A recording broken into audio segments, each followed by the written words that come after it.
සම්මා සම්බුදු සරණයි. ශ්‍රී බුද්ධ වර්ෂ 2564ක් වූ අදි වප් මස අව දියවක නම් තිතිලත් ශනි දින හෙවත් ව්‍යවහාරික වර්ෂ 2020ක් වූ ඔක්තෝබර් මාස 3 වන සෙනසුරාදා ශ්‍රී ලංකාවේ වේලාවෙන් පස්වරු 7 උදා වූ මේ මොහොතේදී ලෝකේ පුරා විසිරී සිටින ඔබ අප සෑම සියලු දෙනාම Zoom යොදවමු ඔස්සේ අන්තර්ජාලය හරහා සජීවීව මේ සම්බන්ධ වී සිටිනුයේ පෞරාණික තේරවාදය ත්‍රිපිටක අධ්‍යයන වැඩසටහනෙහි අභිධර්මය 20 වැනි පාඩම සමගයි. පෞරාණික තේරවාදය ත්‍රිපිටක අධ්‍යයන වැඩසටහනෙහි 20 වැනි අභිධර්ම හා පාලි භාෂා පුහුණුවට සම්බන්ධ වන හිතවතුනි. පසුගිය අභිධර්ම පාඩම් 19ක් පුරාවට කාමාවචර සිත් සිව් 50 පිළිබඳවත් රූපාවචර සිත් 15 පිළිබඳවත් අරූපාවචර 12 ගැනත් සම්පූර්ණයෙන්ම ඉගෙන ගන්නට යෙදුණා. ඒ අනුව මේ වන විට චිත්ත කාණ්ඩයට අයත් සිත් 89 අතුරින් ලෞකික සිත් කාණ්ඩයට වැටෙන සිත් 81ම ඉගෙනගෙන ඉවරයි. අද අපි සූදානම් වෙන්නේ මේ චිත්ත කාණ්ඩේ ඉතිරි සිත් 8 හෙවත් වටිනාම සිත් කාණ්ඩය වන ලෝකෝත්තර සිත් කාණ්ඩය පිළිබඳව ඉගෙන කියා ගන්නටයි. ඔබ අපි හැම කෙනෙක්ම දන්නවා, අපි බොහොම දැඩි ලෙස විශ්වාස කරනවා මේ අනවරාග සංසාරේ පුරාවට අපි හැම කෙනෙක්ම මේ ලෞකික සිත් 81 ඒකාන්තයෙන් අපේ චිත්තසංතාන තුළ පහළ කරගෙන තිබෙනවා. පහළ නොකරගත්ත සිතක් මං හිතන්නේ නැහැ එකක්වත් ඇතිය කියලා.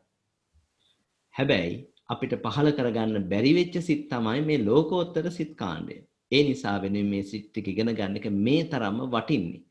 ඒ නිසාවෙන් අද දිනේදී මේ වැඩසටහන බොහෝමත්ම ඕනෑකමින් උනන්දුවෙන් සහ සම්බන්ධ වෙලා ඒ ලෝකෝත්තර සිත් පහළ කරගන්නේ කොහොමද? සෝවාන් ආදී වූ මගඵල නිවන් අවබෝධ කරගන්නේ කොහොමද කියලා මේ 20 වැනි අභිධර්ම පාඩමෙන් ඉගෙන කියා ගමු. අද දිනේ මේ උතුම් වැඩසටහනට මාර්ගෝපදේශකත්වය සපයන අපගේ ගෞරවනීය ආචාර්යයන් වහන්සේ මහනුවර අම්පිටිය උඩගම චිත්ත විවේකාශ්‍රමාධිපති නම කියන්නට අවසරයි පූජනීය විනයාචාර්ය ගලේවෙල ඥානදස්සන ස්වාමීන්ද්‍රයන්න් වහන්සේ.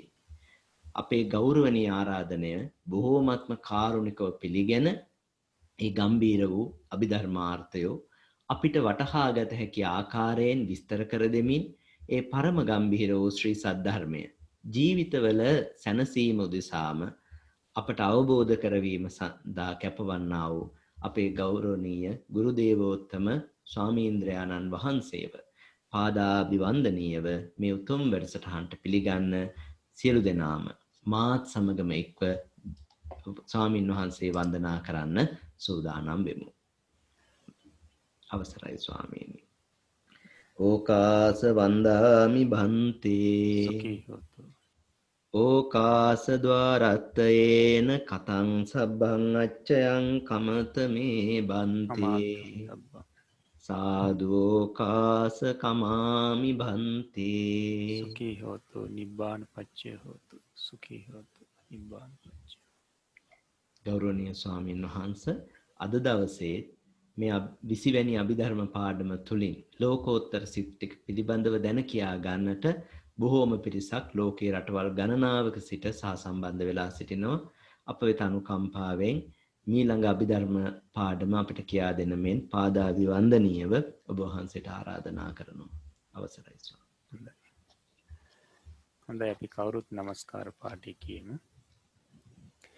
නමෝ තස්ස භගවතු අරහතෝ සම්මා සම්බුද්දස්ස නමෝ තස්ස භගවතු අරහතෝ සම්මා සම්බුද්දස්ස නමෝ තස්ස භගවතු අරහතෝ සම්මා සම්බුද්දස්ස.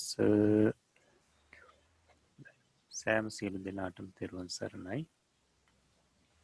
අදත් අපි අපේ අභිධර්ම වැඩසටහනේ තවත් එක් දවසක් සම්පූර්ණ කිරීමටයි මේ සූදානම් වෙන්නේ. මුලින්ම අපි ගිය සතියේ 16 වෙනි පාඩමට අදාළව තිබුණු ප්‍රශ්නවල උත්තර විසාකච්ඡා කරමු.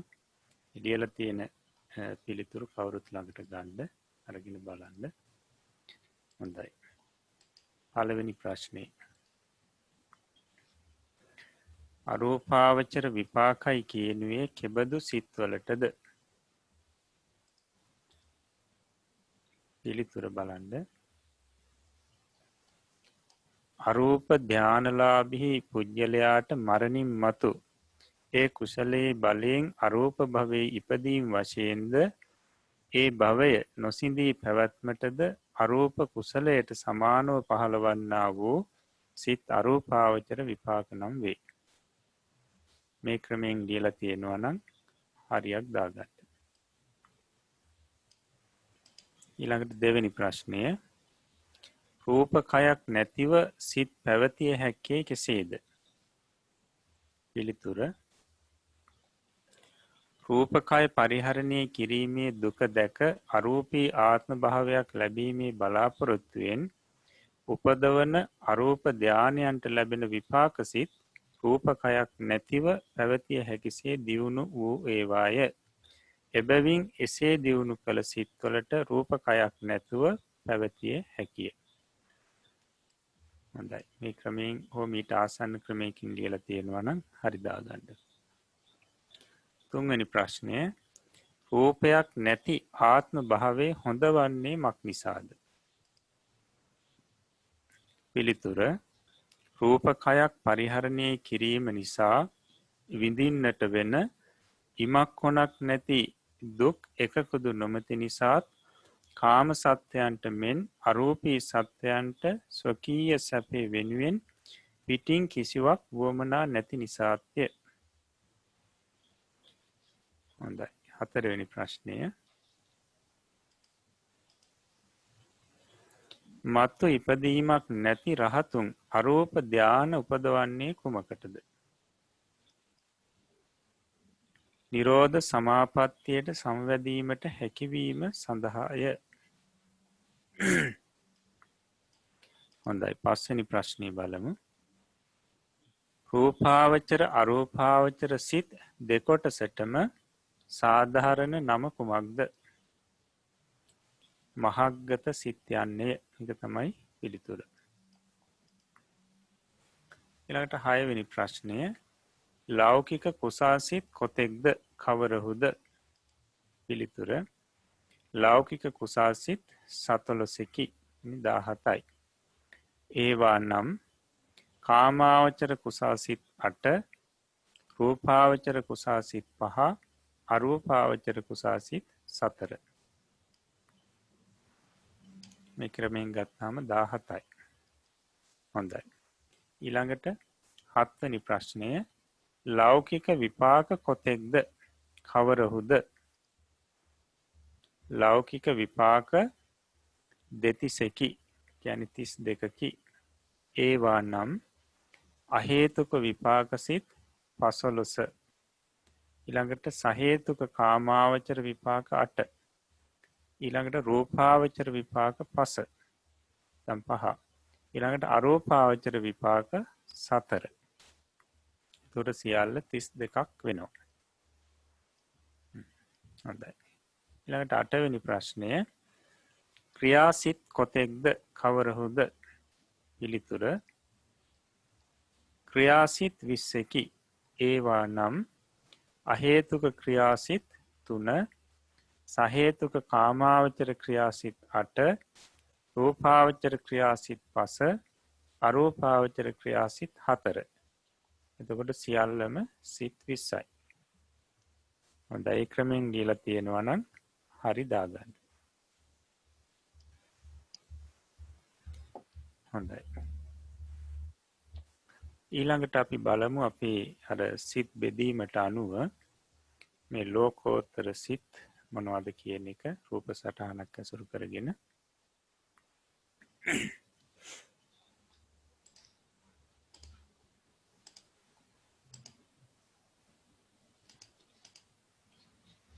හොඳයි. මූලිකවම අපි චිත්තය, ඊළඟට ඒක සිත ආකාර 4යි. 4කට බෙදෙනවා. කාමාවචර සිත්, රූපාවචර සිත්, ඊට පස්සේ අරූපාවචර සිත්, ලෝකෝත්තර සිත්. එතකොට මේ වෙනකොට අපි කාමාවචර සිත් 54ම ඉගෙන ගත්තා. රූපාවචර සිත් 15ම ඉගෙන ගත්තා. අරූපාවචර සිත් 12ම ඉගෙන ගත්තා. එතකොට අපිට දැන් තියෙන්නේ මේ සිතේ බෙදීම් හතරේ අවසාන බෙදීම ඉගෙන ගන්න. කොට ලෝකෝත්තර සිත් ඉගෙන ගත්තට පස්සේ සිත සම්බන්ධයෙන් දැනගන්න තියෙන කරුණු ටික අපි සම්පූර්ණ දැනගත්ත වෙනවා. දැන් සිත් සියල්ලම ඉගෙන ගත්ත වෙනවා. ඒතර ලෝකෝත්තර සිත් කෙටි ක්‍රමයෙන් නම් 8යි, දීර්ඝ ක්‍රමයෙන් 40යි. ඒ විදිහට දෙකට බෙදෙනවා. එතකොට කෙටි ක්‍රමයෙන් තමයි අපිට මුලින්ම ඉගෙන ගන්න තියෙන්නේ දැන්. ඒ කියන්නේ සිත් 8 කෙටි ක්‍රමයෙන් සිත් 8යි. ඒ කෙටි ක්‍රමයේ සිත් ටික තමයි මුලින්ම ඉගෙන ගන්න තියෙන්නේ අද. හොඳයි අපි බලමු මේ සිත්. පළවෙනි එක සෝතාපට්ටි මග්ග චිත්තය. දෙවෙනි එක සකදාගාමි මග්ග චිත්තය. ඊට තුන්වෙනි එක අනාගාමි මග්ග චිත්තය. හතර අරහත් මග්ග චිත්තය. ඊළඟට පහ සෝතාපට්ටි ඵල චිත්තය. ඊළඟට සකදාගාමි ඵල චිත්තය. අනාගාමි ඵල චිත්තය. අරහත් ඵල චිත්තය. එතකොට එහෙම නැත්නම් අපි මේවට කියනවා සෝවාන් මාර්ග සිත. සකදාගාමි මාර්ග සිත. අනාගාමි මාර්ග සිත. අරිහත් මාර්ග සිත. ඊළඟට නැත්නම් සෝවාන් ඵල සිත. සකදාගාමි ඵල සිත. අනාගාමි ඵල සිත. අරිහත් ඵල සිත. මේ විදිහටත් අපිට කියන්න පුළුවන්. එතකොට මෙතනදී මේ පළවෙනි සිත් හතර අපි හඳුන්වන්නේ ලෝකෝත්තර කුසල් සිත් හතර කියලා. ලෝකෝත්තර කුසල් සිත් හතර. ඊළඟ හතරට අපි කියන්නේ ලෝකෝත්තර විපාක සිත් හතර කියලා. නමුත් ලෝකෝත්තර සිත් දක්වනකොට ඒ විපාක සිත්වලට විශේෂයෙන් ඵල සිත් කියලා කියන්නේ. අර ප්‍රතිඵල සිත් කියලා අපි කියන්නේ යමක ඵලයක්. ඒකට කුසලයේ ඵලයේ විදිහට ලැබෙන සිත තමයි මේ ඵල සිත කියලා කියන්නේ. එතකොට මුල් සිත් හතර ලෝකෝත්තර කුසල් සිත් හතර, ඊළඟ හතරට කියනවා ලෝකෝත්තර විපාක සිත් හතර, එහෙම නැත්නම් ඵල සිත් හතර කියලා. හොඳයි. එතකොට අපි පාඩමට අවධානය යොමු කරගෙන පාඩම අනුසාරයෙන් අපි තවදුරටත් මේ සිත් ගැන ඉගෙන ගනිමු. හොඳයි. පාඩම කියන්න. අවසරයි ස්වාමීනි. හොඳයි. ලෝකෝත්තර සිත් 8. සම්මා දිට්ඨි, සම්මා සංකප්ප, සම්මා වාචා, සම්මා කම්මන්ත, සම්මා ආජීව, සම්මා වායාම, සම්මා සති, සම්මා සමාධි යන මේ චෛතසික ධර්ම 8ට ආර්ය අෂ්ටාංගික මාර්ගයයි කියනු ලැබේ. සංසාර සංඛ්‍යාත ලෝකයෙන් එතරවනු රිසියෙන් විදර්ශනා භාවනාවෙහි යෙදෙන යෝගාවචරයාගේ సంతානෙහි ඒ ධර්මයෝ ක්‍රමයෙන් දියුණු වෙති. යෝගාවචරයා හට නිවන ප්‍රත්‍යක්ෂ කරවිය හැකි තරමට මතු කවර කලකවත් ඇති නොවන ලෙස කෙලෙසුන් නැසිය හැකි තරමට දියුණු වූ අෂ්ටාංගික මාර්ගය සත්වයා ලෝකයෙන් එතර කොට නිවනට පමුණුවන බැවින් ලෝකෝත්තර මාර්ගයෙන් යුක්ත වන සිතට ලෝකෝත්තර මාර්ගයයි කියනු ලැබේ. ඒ ලෝකෝත්තර මාර්ගයෙන් යුක්ත වන සිතට ලෝකෝත්තර සිතයයි කියනු ලැබේ. එක් පුජ්‍යලයකුගේ సంతානෙහි ලෝකෝත්තර මාර්ගය එකිනෙකට වඩා බලවත්ව 4 වාරයක් ඇතිවේ. පළමුවන වර ඇතිවන්නේ පළමුවන වර ඇතිවන ලෝකෝත්තර මාර්ගයට සෝතාපට්ටි මග්ග කියාද, දෙවන වර ඇතිවන ලෝකෝත්තර මාර්ගයට සකදාගාමි මග්ග කියාද, තුන්වන වර ඇතිවන ලෝකෝත්තර මාර්ගයට අනාගාමි මග්ග කියාද, සතරවන වර ඇතිවන ලෝකෝත්තර මාර්ගයට අරහත් මග්ග කියාද නම් කර තිබේ. 4 වරක ඇතිවන ලෝකෝත්තර මාර්ගයන් අනුව සෝතාපට්ටි මග්ගචිත්තය, සකදාගාමි මග්ගචිත්තය, අනාගාමි මග්ගචිත්තය, අරහත් මග්ගචිත්තය කියා ලෝකෝත්තර කුසල් සිත් 4ක් වේ. ලෝකෝත්තර විපාකවලට බොහෝ සෙයින් ව්‍යවහාර වී ඇත්තේ විපාක යන නාමය නොව ඵල යන නාමය. විපාක ඵල යන වචන දෙකේ අර්ථ වශයෙන් වෙනසක් නැත්තේය. ලෝකෝත්තර කුශලය වනාහි ලෞකික කුශලයන් මෙන් කල්පසු කොට තමාගේ විපාකය ඇති කරන්නක් නොව එකෙනෙහිම විපාකය ඇති කරන කුශලයකි. සෝතාපට්ටි ඵලචිත්තය, සකදාගාමි ඵලචිත්තය, අනාගාමි ඵලචිත්තය, අරහත් ඵලචිත්තය කියා ලෝකෝත්තර විපාක සිද්ද 4ක් වේ. ලෝකෝත්තර ක්‍රියාසිත නැත්තේය. කුසල් සිත් 4ක් හා විපාක සිත් 4ක් වීමෙන් ලෝකෝත්තර සිත් 8ක් වේ. ලෝකෝත්තර ක්‍රියාසිත නැත්තේ එක් මාර්ග සිතක් එක් පුජ්‍යලයක තුල එක් වරකට වඩා ඇති නොවන බැවින් මාර්ග චිත්තය පළමු වර ඇතිවීමේදීම ඒ මාර්ග චිත්තේ ශක්ති ප්‍රමාණයෙන් ක්ලේශ ප්‍රහාණයක් සිදුවේ. මාර්ග චිත්තයෙන් නැවත නැවත ඇති මාර්ග චිත්තයන් නැවත නැවත ඇති නොවන්නේ ප්‍රහීන ක්ලේශෙහි නැවත ප්‍රහාණයක් කරන්නට දෙයක් නැති බැවිනි.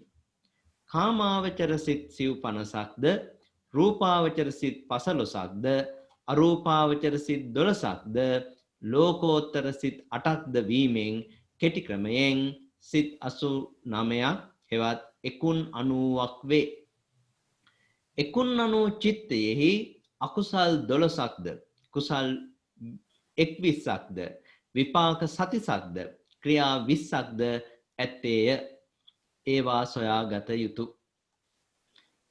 මේ 91 චිත්තය අහේතුක සිත්ය, සහේතුක සිත්ය කියා දෙකොටසකටද, ශෝභන සිත්ය, අශෝභන සිත්ය කියා දෙකොටසකටද, ලෞකික සිත්ය, ලෝකෝත්තර සිත්ය කියා දෙකොටසකටද බෙදෙන්නේය.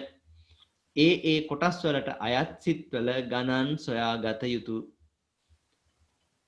වේදනාදී බෙහෙද වලින් ලෝකෝත්තර සිත් 8 නොබෙදිය හැකිය. හොඳයි. එතකොට දැන් ලෝකෝත්තර සිත් 8 අද අපිට තියෙන පාඩම මේක පැහැදිලි කරනවා සම්මා දිට්ඨි, සම්මා සංකප්ප, සම්මා වාචා, සම්මා කම්මන්ත, සම්මා ආජීව, සම්මා වායාම, සම්මා සති, සම්මා සමාධි කියන මේ චෛසික ධර්ම 8ට ආර්ය අෂ්ටාංගික මාර්ගයයි කියනු ලැබේ කියලා. ඒ කියන්නේ ආර්ය භාවයට පත් කරන මේ මාර්ගාංග 8 නැත්නම් අංග 8කින් යොක් මාර්ගය. එතකොට මේ මෙතනදී පැහැදිලි කරනවා මේවට චෛතසික කියලා. චෛතසික. දැන් අපිට මතකයි මුලින් අපි චෛතසික කියන්නේ මොනවද කියලා කෙටියෙන් ඉගෙන ගන්නකොට කියවුණා සිත කියන්නේ දැනීම, ඒ දැනීම් ක්‍රියාව සමග එකට පහළ වෙන සෙසු ක්‍රියා චෛතසික කියලා. එතකොට අන්නේ කියපු චෛතසික අතුරින් චෛතසික 8ක් තමයි මේ ආර්ය අෂ්ටාංගික මාර්ගය කියලා කියන්නේ. චෛතසික 8කට තමයි ආර්ය අෂ්ටාංගික මාර්ගය කියලා කියන්නේ. දැන් අපි සාමාන්‍යයෙන් අද ඉගෙන ගන්නකොට සම්මා දිට්ඨිය කියනකොට මේ දුක්ඛේ ඥානං, දුක්ඛ සමුදය ඥානං ඔය විදිහට විස්තර වශයෙන් අපි දන්නේ. ඇත්තටම මේ ආර්ය අෂ්ටාංගික මාර්ගයේ පරමාර්ථ වශයෙන් බලනකොට තියෙන්නේ චෛතසික ධර්ම 8ක්. ඒකට ඒ ටික අපිට පසුව ඉගෙන ගන්න පුළුවන්. මොකද තාම අපි චෛතසික කාණ්ඩේ කරලා නැහැ. ඉතින් මෙතන සම්මා දිට්ඨි. සම්මා දිට්ඨිය කියලා කියන්නේ චෛතසික අතර තියෙන ප්‍රඥා කියලා චෛතසිකයක්. නැත්නම් අපි කියනවා අමෝහය කියලා. මෙන්න මේ චෛතසිකයට තමයි මෙතන මේ සම්මා දිට්ඨිය කියලා කියන්නේ. ඊළඟට සම්මා සංකප්ප කියනකොට චෛසික අතර තියෙනවා විතක්ක කියලා චෛසිකයක්. ඒකට ඊළඟට සම්මා වාචා, සම්මා කම්මන්ත, සම්මා ආජීව කියන නමින්ම චෛසික තියෙනවා 3ක්. ඊළඟට සම්මා වායාම කියන්නේ විරිය චෛසිකේ. විරිය කියලා චෛසිකයක් තියෙනවා. සම්මා සති කියනකොට සති කියන චෛසිකේ. සම්මා සමාධි කියනකොට ඒකාග්‍රතා චෛසිකේ.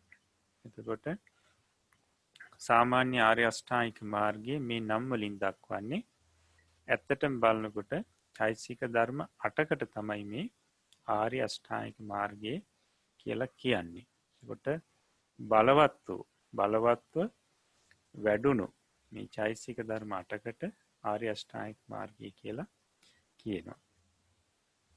එතකොට සංසාර සංඛ්‍යාත ලෝකයෙන් එතර වනු ඍෂීන් විදර්ශනා භාවනාවේ යෙදෙන යෝගාවචරයාගේ సంతානයේ ඒ ධර්මිය ක්‍රමයෙන් දියුණු වෙති.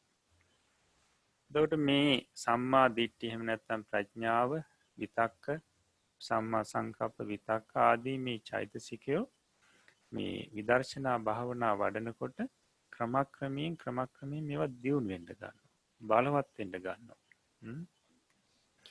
ඊට පස්සේ යෝගාවචරයාට නිවන ප්‍රත්‍යක්ෂ කරවිය හැකි තරමට මතු කවර කලකවත් ඇති නොවන ලෙස කෙලසුන් නැසිය හැකි තරමට දියුණු අෂ්ටාංගික මාර්ගය සත්‍ය ලෝකයෙන් එතර කරලා නිවනට පමුණුවනවා. එතකොට මේ චෛතසික 8 අර විදර්ශනා වඩන්න මොකද වෙන්නේ? තාම බලවත් වෙනවා. එතකොට යෝගාවචරයට අර නිවන අවබෝධ කරවන්න හැකි තරමට නැත්නම් ප්‍රත්‍යක්ෂ කරවන්න හැකි තරමට මේවා බලවත් වෙන්න ගන්නවා. ඉතින් මේ බලවත් වෙනකොට මොකද වෙන්නේ? මතු කිසි කලක නූපදින විදිහට සමහර කෙලෙස් ප්‍රහීණය වෙලා යනවා. දැන් අපි කියන සංයෝජන ප්‍රහීණය වෙන තත්ත්වයට මේවා දියුණු වෙනවා. එතකොට මෙන්න මේ තත්ත්වයට දියුණු වුණු මේ අෂ්ටාංගික මාර්ගයේ අංග 8කින් යුක්ත මේ මාර්ගය නැත්නම් මේ චෛසිකාට සත්‍ය ලෝකයෙන් එතර කරලා නිවනට පමුණුවන බැවින් ලෝකෝත්තර මාර්ගය කියලා කියනවා. ඒකට මේ චෛසික නැත්නම් මේ අංග 8 විදර්ශනා කිරීම තුළින් බලවත් වෙලා නිවන ප්‍රත්‍යක්ෂ කරවිය හැකි තරමට බලවත් වෙනවා. එතකොට ඒ බලවත් වෙලා මොකද කරන්නේ? මේ සත්‍ය ලෝකයෙන් එතර කරලා කියන්නේ විලාවේ කෙලෙස් නැසලා සත්‍ය ලෝකයෙන් එතර කරලා නිවනට පමුණුවනවා. එතකොට ඒ නිසා මේ ආර්ය අෂ්ටාංගික මාර්ගයට කියනවා ලෝකෝත්තර මාර්ගය කියලා. කියන්නේ සත්‍ය සංසාරයෙන් ගලවලා මේ නිවනට පමුණුවන මාර්ගය මේක.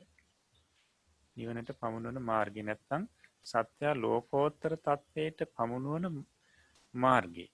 ඒ නිසා මේ ආර්ය අෂ්ටාංගික මාර්ගයට කියනවා ලෝකෝත්තර මාර්ගය කියලා. නැත්නම් අපි කෙටියෙන් කිව්වොත් අන්න අර නිවන ප්‍රත්‍යක්ෂ කරවිය හැකි මට්ටමට දියුණු මේ අංග 8ට කියනවා ලෝකෝත්තර මාර්ගය කියලා. එතකොට ඒ ලෝකෝත්තර මාර්ගයෙන් යුක්ත වෙන සිතට කියනවා ලෝකෝත්තර සිත කියලා. ඒ ලෝකෝත්තර මාර්ගයෙන් යුක්ත වෙන සිතට කියනවා ලෝකෝත්තර සිත කියලා. එතකොට මතක තියාගන්න මේ සම්මා දිට්ඨිය ආදී අංග 8ක් තියෙනවා. ඒ 8 විදර්ශනාව කියන්නේ සංසාරයෙන් එතර වීම සඳහා විදර්ශනා කරන යෝගාවචරයාට ක්‍රමක්‍රමයෙන් මේවා වැඩෙනවා. මේවා දියුණු වෙනවා. ඉතින් දියුණු වෙලා යම් මොහොතක් එනවා නිවන ප්‍රත්‍යක්ෂ කරවිය හැකි මට්ටමටම යෝගාවචරයාට නිවන අවබෝධ කර හැකි මට්ටමටම මේවා දියුණු වෙනවා. ඒ අවස්ථාවේ වෙන්නේ ඒ බලවත් බවට අනුරූපීව ඒ අංග 8 බලවත් භාවයට අනුරූපීව කෙලෙස් සංසිඳලා යනවා. සංයෝජන සංසිඳලා යනවා. ඒ තුලින් වෙන්නේ මේ යෝගාවචරයා මේ සංසාරයෙන් මුදවලා නිවනට පමුණුවනවා. එතකොට මේ නිවනට පැමිණීම සිද්ධ කරන්නේ මෙන්න මේ ආර්ය අෂ්ටාංගික මාර්ගය. ඒ නිසා මේ ලෝකෝත්තර තත්ත්වයට පත් කරන නිසා මේ මාර්ගයට කියනවා ලෝකෝත්තර මාර්ගය කියලා. එතකොට මෙන්න මේ ලෝකෝත්තර මාර්ගයේ නැමැති මේ අංග 8න් යුක්ත සිතට කියනවා ලෝකෝත්තර සිත කියලා. ලෝකෝත්තර සිත කියලා කියනවා. එතකොට එක පුජ්‍යලයකුගේ సంతානී කියලා කියනකොට අපි මේ සිත් පරම්පරාවේ ලෝකෝත්තර මාර්ගය එකිනෙකට වඩා බලවත්ව වාර 4ක් ඇති වෙනවා. ලෝකෝත්තර මාර්ගය එක් පුජ්‍යලයක් ගැන ගත්තාමයි මේ කියන්නේ එක පුජ්‍යලයකට ලෝකෝත්තර මාර්ගය වාර 4කදී එකිනෙකට බලවත් ආකාරයෙන් පහළ වෙනවා. පළමුවෙන වර ඇතිවන ලෝකෝත්තර මාර්ගයට කියනවා සෝතාපට්ටි මාර්ගය කියලා නැත්නම් සෝතාපට්ටි මග්ග කියලා.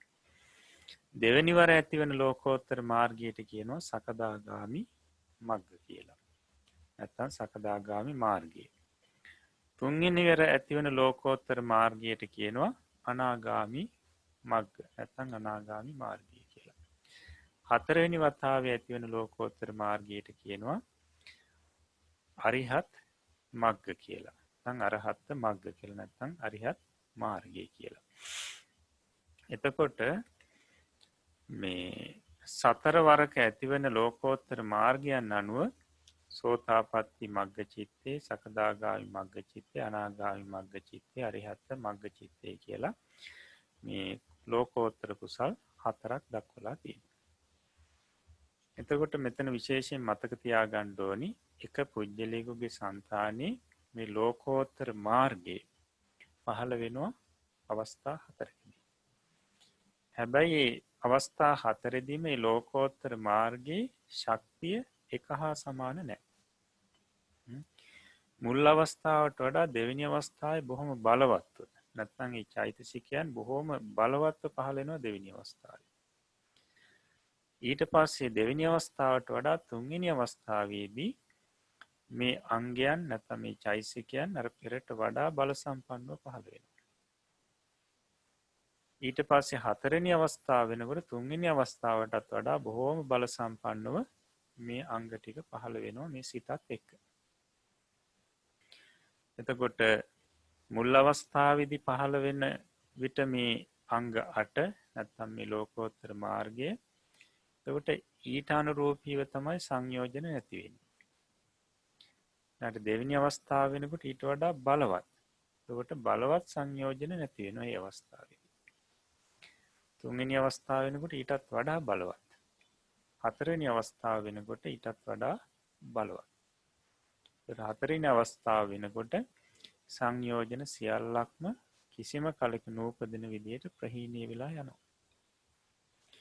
අන්නේ නිසා තමයි කියන්නේ මේ එකිනෙකට වඩා බලවත්ව 4 වාරයකදී මේ ආර්ය අෂ්ටාංගික මාර්ගය නැත්නම් මේ ලෝකෝත්තර මාර්ගය පහළ වෙනවා එක් පුජ්‍යලයකට.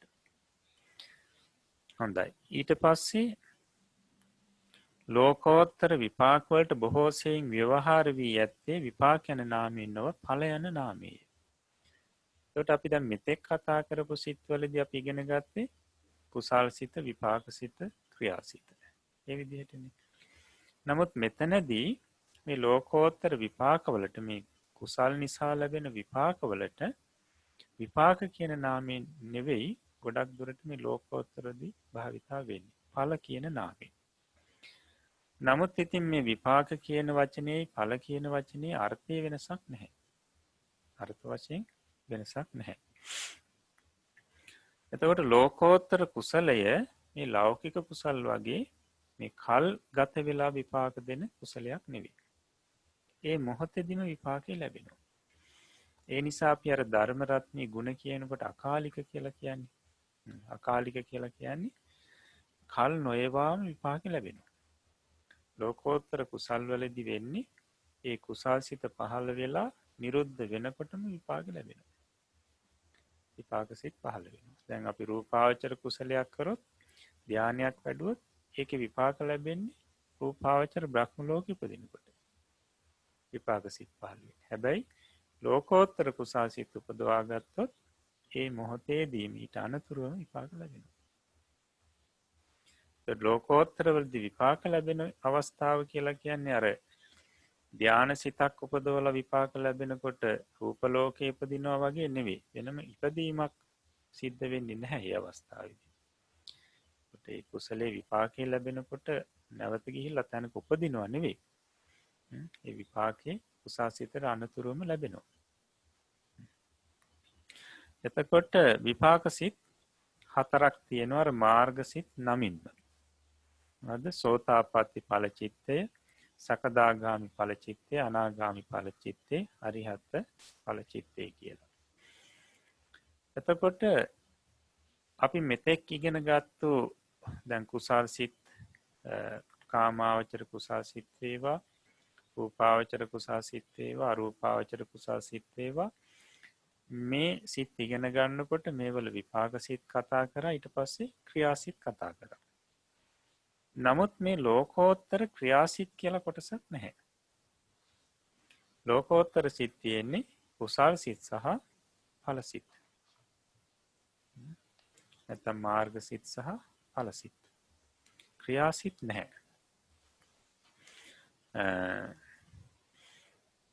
එතකොට මෙතනදීම පැහැදිලි කරනවා මේ ලෝකෝත්තර ක්‍රියාසිත නැති වෙන්න හේතුව. ලෝකෝත්තර ක්‍රියාසිත නැති වෙන්න හේතුව. දැන් අපි කුසල් සිත් වල ගත්තොත්, කාමාවචර කුසල් සිත් වල ගත්තොත්, ඒ සාමාන්‍ය කෙනෙකුට පහළ වෙනකොට ඒ සිත කුසල්. හැබැයි රහතන් වහන්සේ නමකට පහළ වෙනකොට අපි කිව්වා ක්‍රියාසිත කියලා. එතකොට ඒ කුසල් සිතම රහතන් වහන්සේ නමකට පහළ වෙනකොට ඒක ක්‍රියාසිත. එතකොට නමුත් දැන් මෙතනදී මේ මාර්ගසිත අපි ගත්තොත්, මේ මාර්ගසිත එකවරක් පහළ වුණොත් එක පුජ්‍යලයකට ආයෙ පහළ වෙන්නේ නැහැ. එකවරයි පහළ වෙන්නේ එක පුජ්‍යලයකට. නැවත වාරයක් පහළ වෙන්නේ නැහැ. මොකද මේ මාර්ගසිත පහළ වෙන්නේ යම් කෙලෙස් නසන්න. සංයෝජන ධර්ම නසල දැමීම සඳහා තමයි පහළ වෙන්නේ. එතකොට ඒ සිත පහළ වෙන අවස්ථාවේදීම සංයෝජන ධර්ම නසල දැම්මට පස්සේ අයේ සංයෝජන ඒ සිතෙන් ප්‍රහීණය කරන්න අවශ්‍ය සංයෝජන නැහැ. ඒ නිසා ඒ සිත පහළ වෙන්නේ නැහැ නැවත. ඒකට එක වාරයයි පහළ වෙන්නේ. ඒ අවස්ථාවට අපි කියනවා මාර්ග සිත නැත්නම් කුසල් සිත කියලා. ආයෙ නැවත පහළ වෙන්නේ නැහැ මේ සිත. ඒ නිසා ලෝකෝත්තර ක්‍රියාසිත ඇත්තේ නැහැ. හොඳයි. කාමාවචර මේ විදිහට බලනකොට දැන් මෙතනදී ලෝකෝත්තර සිත් 8යි. එතකොට මාර්ග සිත් නැත්නම් කුසල් සිත් 4යි, ඵල සිත් 4යි. එතකොට අපි මේ සිත් 8ත් ඒක රාශී කරමින් අපි සිත් බලමු. කාමාවචර සිත් 54යි, රූපාවචර සිත් 15යි, අරූපාවචර සිත් 12යි. ඊට පස්සේ ලෝකෝත්තර සිත් මේ ක්‍රමයෙන් 8යි. මේ කෙටි ක්‍රමයෙන් 8යි. සියල්ල ගත්තහම සිත් 89ක් එනවා. දැන් මේ කෙටි ක්‍රමයෙන් අපි සලකනකොට ලෞකික සිත් 81යි, ලෝකෝත්තර සිත් 8යි. එතකොට සියල්ල 89යි. එතකොට මෙන්න මේ සිත් 89 අකුසල් සිත් 12යි, කුසල් සිත් 21යි. දැන් අපි මුලින් ලෞකික සිත් අවසානයේදී කතා කරනකොට කුසල් සිත් අපිට තිබුණේ 17යි. කුසල් සිත් තිබුණේ 17යි. කාමාවචර කුසල් සිත් 8යි, රූපාවචර කුසල් සිත් 5යි, අරූපාවචර කුසල් සිත් 4යි. 17යි තිබුණේ. එතකොට දැන් මේ ලෝකෝත්තර සිතුත් එකතු වුණාට පස්සේ සිත් 89 දී සලකලා බලනකොට කුසල් සිත් තියෙනවා 21ක්. එහෙමනම් මොනවද එකතු වෙලා තියෙන්නේ? ලෝකෝත්තර කුසල් සිත් 4. නැත්නම් මාර්ග සිත් 4. අර 17ට එකතු වෙනකොට අන්න කුසල් සිත් 21ක් එනවා මේ සිත් 89. කුසල් සිත් 21ක් තියෙනවා. ඊළඟට විපාක සිත් 36යි. විපාක සිත් 36ක්. ඒකට අපි ලෞකික සිත් අවසානයේදී විපාක සිත් අපිට ආව 32ක්. විපාක සිත් 32ක් ආවා. ඒක දැන් මෙතන හතරක් තව එකතු වෙලා තියෙනවා. එහෙමනම් ඒ මොනවද? ලෝකෝත්තර ඵල සිත් 4. ලෝකෝත්තර ඵල සිත් 4යි අර ලෞකික සිත්වලදී කියපු විපාක සිත් 32යි එකතු වුණාම සියල්ල සිත් 36ක් බවට පත් වෙනවා. ඊට පස්සේ ක්‍රියාසිත 20යි. ක්‍රියාසිතවල වැඩිවීමක් වෙලා නැහැ. ලෞකික සිත්වලදී අවසානට ආවේ අපිට ක්‍රියාසිත 20ක්. ක්‍රියාසිත 20ක්. ඒ ක්‍රියාසිත 20ම තමයි මෙතනදිත් මේ පෙන්වන්නේ. ඒකට ක්‍රියාසිතවල වැඩිවීමක් වෙලා නැහැ. ඊට පස්සේ පැහැදිලි කරනවා මේ 89ක් වූ සිත්වල අහේතුක සිත් කියලා කොටසක් තියෙනවා. සහේතුක සිත් කියලා කොටසක් තියෙනවා. ශෝබන සිත් කියලා කොටසක් තියෙනවා. අශෝබන සිත් කියලා කොටසක් තියෙනවා.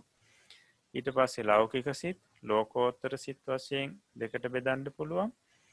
එතකොට මෙන්න මේ විදිහට මේ බෙදීම් තියෙනවා. ඒකට දැන් පිරිස දන්නවා කොහොමද මේ බෙදීම එන්නේ? මේ බෙදීම් වලට අන්තර්ගත වෙන සිත් මොනවද කියලා. කොට ඒ සිත් සොයාගන්න කියලා මේ මෙතනදී පැහැදිලි කරනවා. ඒකට ප්‍රශ්න වලටත් ඒවා ඇතුළත් කරලා තියෙනවා. ඒකට ප්‍රශ්න වලට උත්තර ලියනකොට Tamanට ඒ සිත් දක්වන්න වෙනවා. එතකොට තවදුරටත් මේ ගැන අවබෝධයක් එනවා. ඊට පස්සේ පැහැදිලි කරනවා වේදනාදී බෙහෙද වලින් ලෝකෝත්තර සිතට නොබෙදිය හැකිය කියලා. වේදනාදී බෙහෙද වලින්. ඒකට අපි ගත්ත සෝමනස්ස හෝ දෝමනස්ස උපේක්ෂාදී බෙහෙද වලින් මේ සිත් 8 බෙදන්න බෑ කියලා කියනවා. මොකද ඒකට හේතුව තමයි මේ බෙදීම එන්නේ මේ විස්තර ක්‍රමයේදී. ලෝකෝත්තර සිත් 40 ක්‍රමයේදී තමයි වේදනා බෙහෙදෙන් බෙදන්න පුළුවන්නේ. එතකොට මේ ලෝකෝත්තර සිත් 8 මේ සංක්ෂේප ක්‍රමයෙන් කියන්නේ. නමුත් මේ 8ම තමයි ඊට පස්සේ විස්තර ක්‍රමයෙන් අර 40ක් බවට පත් වෙන්නේ. ඒ අවස්ථාවේදී තමයි හරියටම වේදනා බෙහෙදෙන් දක්වන්න පුළුවන් වෙන්නේ. ඒකට අපිට ඒ විස්තර ක්‍රම ඉදිරියට එනවා. ඒ විස්තර ක්‍රමයෙන් ලෝකෝත්තර සිත්වල විස්තර ක්‍රමයේදී අපි වේදනා බෙහෙදෙන් ඒ සිත් හඳුනා ගන්නවා. හොඳයි. එතකොට දැන් අපි සාමාන්‍යයෙන් මේ ලෝකෝත්තර සිත් මොනවද කියන එක දැන් ඉගෙන ගත්තා. ලෝකෝත්තර සිත් කියන්නේ මොනවද කියලා. නමුත් මේ ලෝකෝත්තර සිත් පහළ වෙන්නේ කොහොමද? මේ සඳහා අනුගමනය කළ යුතු පිළිවෙත මොකක්ද කියන එක අපිට තරම් දැනුමක් නැහැ. ඉතින් ඇත්තටම මේ සම්බන්ධයෙන් පැහැදිලි කරන්නේ මේ අභිධර්මයේ අවසානයේට. අභිධර්ම පොතේ අපි අභිධර්ම මාර්ගයේ පොතේ අවසානයේදී තමයි මෙන්න මේ ලෝකෝත්තර සිත් උපදවා ගන්න ක්‍රමයේ මාර්ගය පැහැදිලි කරන්නේ. එතනදී තමයි අපිට හොඳටම මේ පැහැදිලි වෙන්නේ මේ ලෝකෝත්තර සිත් කොයි ක්‍රමයෙන්ද උපදින්නේ කියන එක. දැන් ඒක පැහැදිලි ඒ ක්‍රමයේ පැහැදිලි කරන්නට අපි චෛතසික ඉගෙනගෙන තියෙන්න ඕනි. ඊට පස්සේ රූප ඉගෙනගෙන තියෙන්නට ඕනි. ඊට පස්සේ නිර්වාණය ඉගෙනගෙන තියෙන්නට ඕනි. ඊට පස්සේ චිත්ත වීති කියන කොටස් ඉගෙනගෙන තියෙන්න ඕනි. මේ විදිහට මේ අභිධර්මයේ සම්බන්ධව තව පාඩම් ගණනාවක් අපි ඉගෙනගෙන තියෙන්න ඕනි. ඒ මාර්ගසිත නැත්නම් ලෝකෝත්තර සිත් උපදවන පිළිවෙල ක්‍රමේ හරියට දැනගන්න. මොකද ඒක සාමාන්‍යයෙන් දවස් ගාණක් විස්තර කරන්න තියෙන විෂයක්. නමුත් අපි අද කෙටියෙන් ඊටාම සංක්ෂේප කරලා ඒ ක්‍රමය පැහැදිලි කරලා දෙන්න බලාපොරොත්තු වෙනවා මේ කාලයට අනුරූපීව. එතකොට දැන් මේ ලෝකෝත්තර සිත් උපදවා ගැනීමට කරන භාවනාව භාවනාවට අපි කියන විදර්ශනා භාවනාව කියලා. විදර්ශනා භාවනාව කියලා. ඒකට අපි ධ්‍යාන උපදවා ගන්න නේද? රූපාවචර අරූපාවචර ධ්‍යාන උපදවා ගන්න කරන භාවනාවට කියන සමත භාවනාව කියලා. එතකොට මේ ලෝකෝත්තර සිත් උපදවා ගැනීම සඳහා කරන භාවනාව විදර්ශනා භාවනාවයි. විදර්ශනා භාවනාව ගැන තමයි පැහැදිලි කරන්න ඕනි මේ ලෝකෝත්තර සිත් උපදවන ක්‍රමය ගැන සඳහන් කරනකොට. කොට මේ ලෝකෝත්තර සිත් ඉපදවීම දක්වන්නේ මාර්ගය දක්වන්නේ පියවර 7කින්. පියවර 7කින් තමයි දක්වන්නේ මේ ලෝකෝත්තර සිත් ඉපදවීම දක්වා මාර්ගය. එකට අපි කියනවා සප්ත විසුද්ධිය කියලා. විසුද්ධි 7ක්. ඒකට අහලත් ඇති පිරිස මේ සීල විසුද්ධිය, චිත්ත විසුද්ධිය, ඊළඟට දිට්ඨි විසුද්ධිය, ඊට පස්සේ කාංකා විතරණ විසුද්ධිය, ඊට පස්සේ මග්ගා මග්ග ඥාන දර්ශන විසුද්ධිය, ඊට පස්සේ පටිපදා ඥාන දර්ශන විසුද්ධිය, ඊට පස්සේ ඥාන දර්ශන විසුද්ධිය. මෙන්න මේ පියවර 7න් තමයි මේ විදර්ශනා මාර්ගය නැත්නම් මේ ලෝකෝත්තර සිත් ඉපදවීම දක්වා මාර්ගය පැහැදිලි කරන්නේ. ඒකට පියවරෙන් පියවරට පියවර 7ක් තියෙනවා. එතකොට මේ පියවර 7 පළවෙනි එක තමයි සීල විසුද්ධිය කියලා කියන්නේ. සීල විසුද්ධිය. එතකොට සීල විසුද්ධිය කියලා කියන්නේ පිරිසිදු සීලය. පිරිසිදු සීලයක් තියෙනවා නම් අන්න සීල විසුද්ධිය කියන එක සම්පූර්ණයි. සීලෙන් පිරිසිදු වෙන්න ඕනි. එතකොට මේ මාර්ග ඵල ඉපදවීමට යන ගමනේදී මුල් පියවර හැටියට දක්වන්නේ සීල විසුද්ධිය. මොකද මේ සීලේ පිරිසිදු නැත්නම් දුස්සීල කෙනෙකුට ධානයක් හෝ මාර්ගඵලයක් උපදවන්න බෑ. එයාගේ දුස්සීල භාවය කියන එක මේ ධාන ආදියට ආවරණ ධර්මයක්, බාධක ධර්මයක්. ඒ නිසා උසස් දෙයක් උපදවන්න යනකොට ඉස්සලම සීලේ පිරිසිදුව තියෙන්න ඕනේ. ඒකට අන්න තමන්ගේ සීලේ පිරිසුදු නම් සීල විසුද්ධිය කියන පළවෙනි පියවර සම්පූර්ණ වෙනවා. සීල විසුද්ධිය කියන පළවෙනි පියවර සම්පූර්ණ වෙනවා. එතකොට දැන් ගිහි කෙනෙකුට නම් ඒ ගිහි පින්වතුන්ට අදාළ පංච සීලේ වේවා, අට සීලේ වේවා, නැත්නම් ගිහි දස සීලේ වේවා, මේ කොයි හෝ සීලයක් සමාදන් වෙලා ඒ සීලේ පිරිසුදුව රැකගෙන ඉන්න ඕනේ. එතකොට සීල විසුද්ධිය කියන පළවෙනි පියවර එතනදී පිරිපුන් වෙනවා. ස්වාමින් වහන්සේ නමකට නම් ස්වාමින් වහන්සේලාට අදාළ සීලේ පිරිසිදු කරගන්නට ඕනේ. මේ සීලේ පිළිපදන්න ඕනේ. මේක තමයි පළවෙනි විසුද්ධිය නැත්නම් පළවෙනි පියවර සීල විසුද්ධිය. ඊට පස්සේ දෙවෙනි එක හැටියට දක්වනවා චිත්ත විසුද්ධිය. චිත්ත විසුද්ධිය කියලා මෙතනදී අදහස් කරන්නේ මේ සිත කෙලෙසන නැත්නම් සිත දූෂ්‍ය කරන ඔය කාමච්ඡන්දාදී නීවරණයන් මේ වරින් වර සිතට ඇතුළු වෙලා මේ භාවනා අරමුණෙන් සිත බැහැරට ගන්නවා. එතකොට බැහැර කරනවා.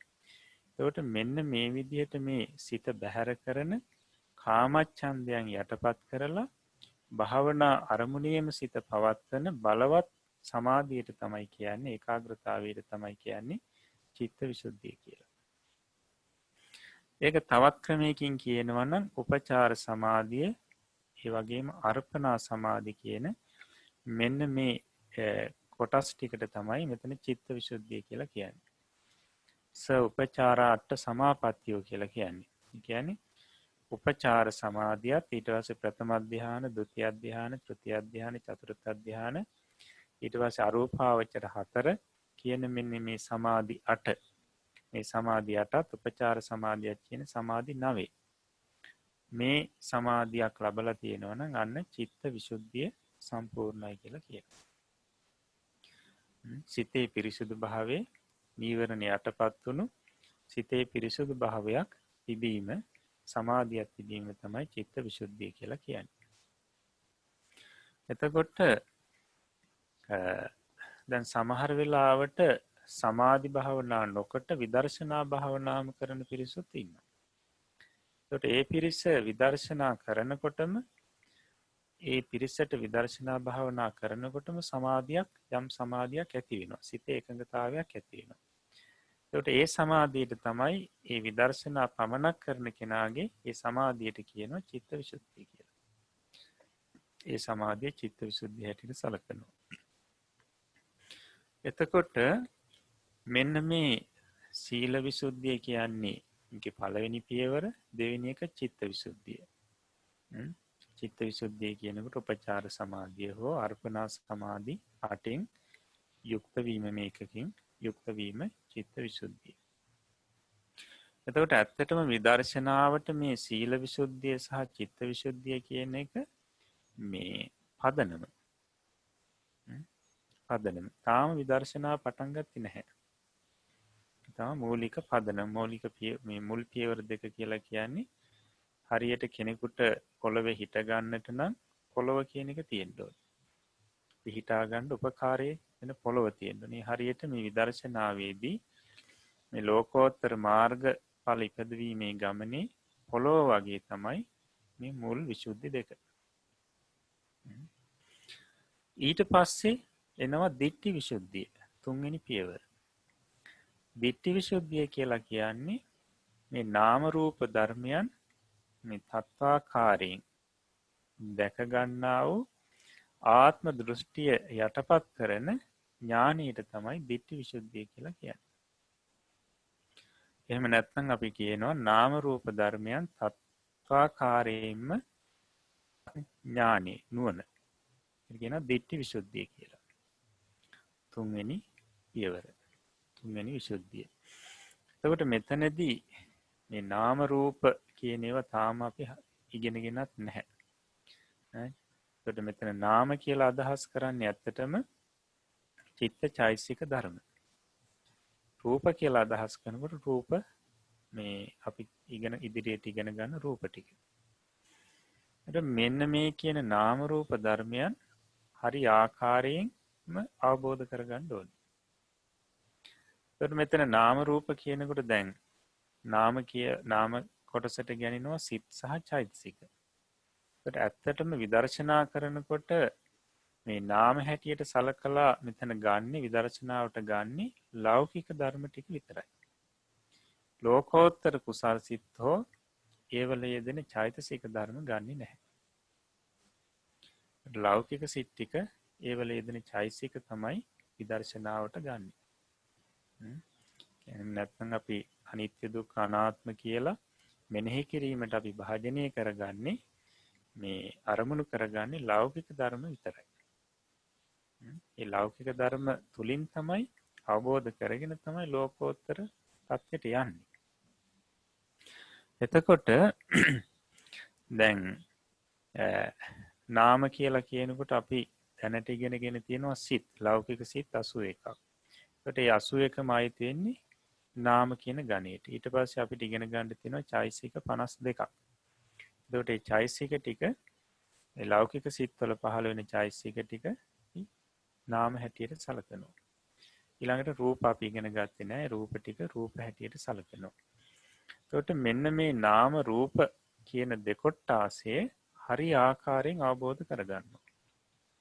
දැන් අපි දන්නවා මේ චෛතසික තියෙනවා ලෝභය, ද්වේෂය, මෝහය ආදී විදිහට. අපි දැන් මේ ලෝභය, ද්වේෂය, මෝහය කියලා අද ඉගෙන ගත්තට නමුත් මේ ලෝභය කියන්නේ හරියටම මෙන්න මේකයි කියලා අපි නුවණින් දැක්කේ නැහැ. ද්වේෂය කියන්නේ මේකයි කියලා හරියට මේ පරමාර්ථය අපි හඳුනගත්තේ නැහැ තාම. මෝහය කියන්නේ මෙන්න මේකයි කියලා හරියටම හඳුනගත්තේ නැහැ. එතකොට මේ නාම රූප ධර්ම හරියටම හඳුනගන්න තියෙනවා ක්‍රමයක්. ඒ එක එක නාම ධර්මයක් සහ රූප ධර්මයක් හඳුනගන්න ක්‍රමයේ හැටියට ආකාර 4ක් තියෙනවා. ලක්ෂණ, රස, පච්චුපට්ඨාන, පදට්ඨාන කියන ආකාර 4ෙන්. අපි ලෝභය ගත්තොත් ලෝභය කියන මේ පරමාර්ථ ධර්මයේ සංචෛතසිකේ හඳුනගන්න ක්‍රම 4යි. ලක්ෂණ කියලා කියන්නේ ඒකේ තියෙන ස්වરૂපය. ලෝභයේ ස්වરૂපේ. ඊළඟට රසය කියලා කියන්නේ ඒන් කෙරෙන කෘත්‍ය ලෝභයෙන්. ඊළඟට පච්චුපට්ඨානී කියලා කියන්නේ ලෝභයේ සිතට දැනෙන ආකාරය. පදට්ඨානී කියලා කියන්නේ ලෝභය පහළ වෙන්න ආසන්නතම හේතුව. මෙන්න මේ කාරණා හතර නැවත නැවත විමසනකොට මේ ලෝභය කියන පරමාර්ථය නැත්නම් චෛතසිකේ හිතින් හිතට හොඳට මතුවලා දැනෙන්න ගන්නවා. හිතට හොඳට මතුවලා දැනෙන්න ගන්නවා. මෙන්න මේ ක්‍රමයෙන් තමයි සෙසු නාම ධර්ම සහ රූප හඳුනා ගන්න තියෙන්නේ.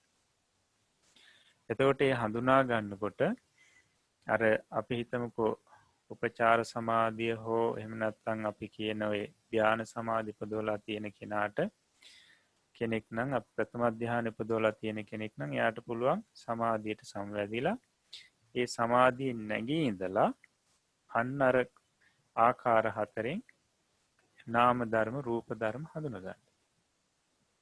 නාම ධර්ම සහ රූප ධර්ම හඳුනා ගන්න. එතන හඳුනා ගැනීම සඳහා එක එක ක්‍රම තියෙනවා. එතකොට ඒ විස්තර කරන්න ඒ කියන්නේ විස්තර කරන්න කාලයක් නෙවෙයි. ඒවා අපි පසුව අවසානයේදී මේ අභිධර්ම පාඩම් අවසානයේදී අපිට ඉගෙන ගන්න පුළුවන්. ඉතින් මෙන්න මේ ක්‍රමයට මේ චිත්ත චෛතසික ධර්ම ඊට පස්සේ රූප ධර්ම ටික හඳුනා ගන්න ඕනේ. දැක ගන්න ඕනේ හිතින්. නුවණින් දැක ගන්න ඕනේ. එතකොට ඊට පස්සේ මේ චිත්ත සහ චෛතසික ධර්ම ටික නාමයයි කියලා වෙන් කර ගන්නවා. රූප ටික රූපයි කියලා වෙන් කර ගන්නවා. නාම කියලා කියන්න හේතුව තමයි මේ ධර්ම වලට චිත්ත චෛතසිකයන්ට නාම කියන්න හේතුව මේ චිත්ත චෛතසිකය පහළ වෙන්නේ අරමුණක් අරගෙනමයි. අරමුණක එල්බීගෙන අරමුණක එල්ලීගෙන. අන්න ඒ නිසා මේ චිත්ත චෛතසික ධර්මයන් හරියට අරමුණ දෙසට නැමිලා පහළ වෙනවා හා සමානයි. පහළ වෙනවා වගේ. ඒ නිසා අරමුණ දෙසට නැමී පවතින නිසා මේවට නාම ධර්මයි කියලා කියනවා. අරමුණ දෙසට නැමෙන ස්වરૂපේ නිසා මේ චිත්ත චෛතසික වලට නාම ධර්ම කියලා කියනවා. අන්න එතකොට නාමයේ වෙන් කරලා හඳුනාගත්තා. ඊට පස්සේ රූප කියන්න හේතුව තමයි අපි ඔය පඨවි ආපෝ තේජෝ ආදී විදිහට ඉදිරියට ඉගෙන ගන්න තියෙනවා.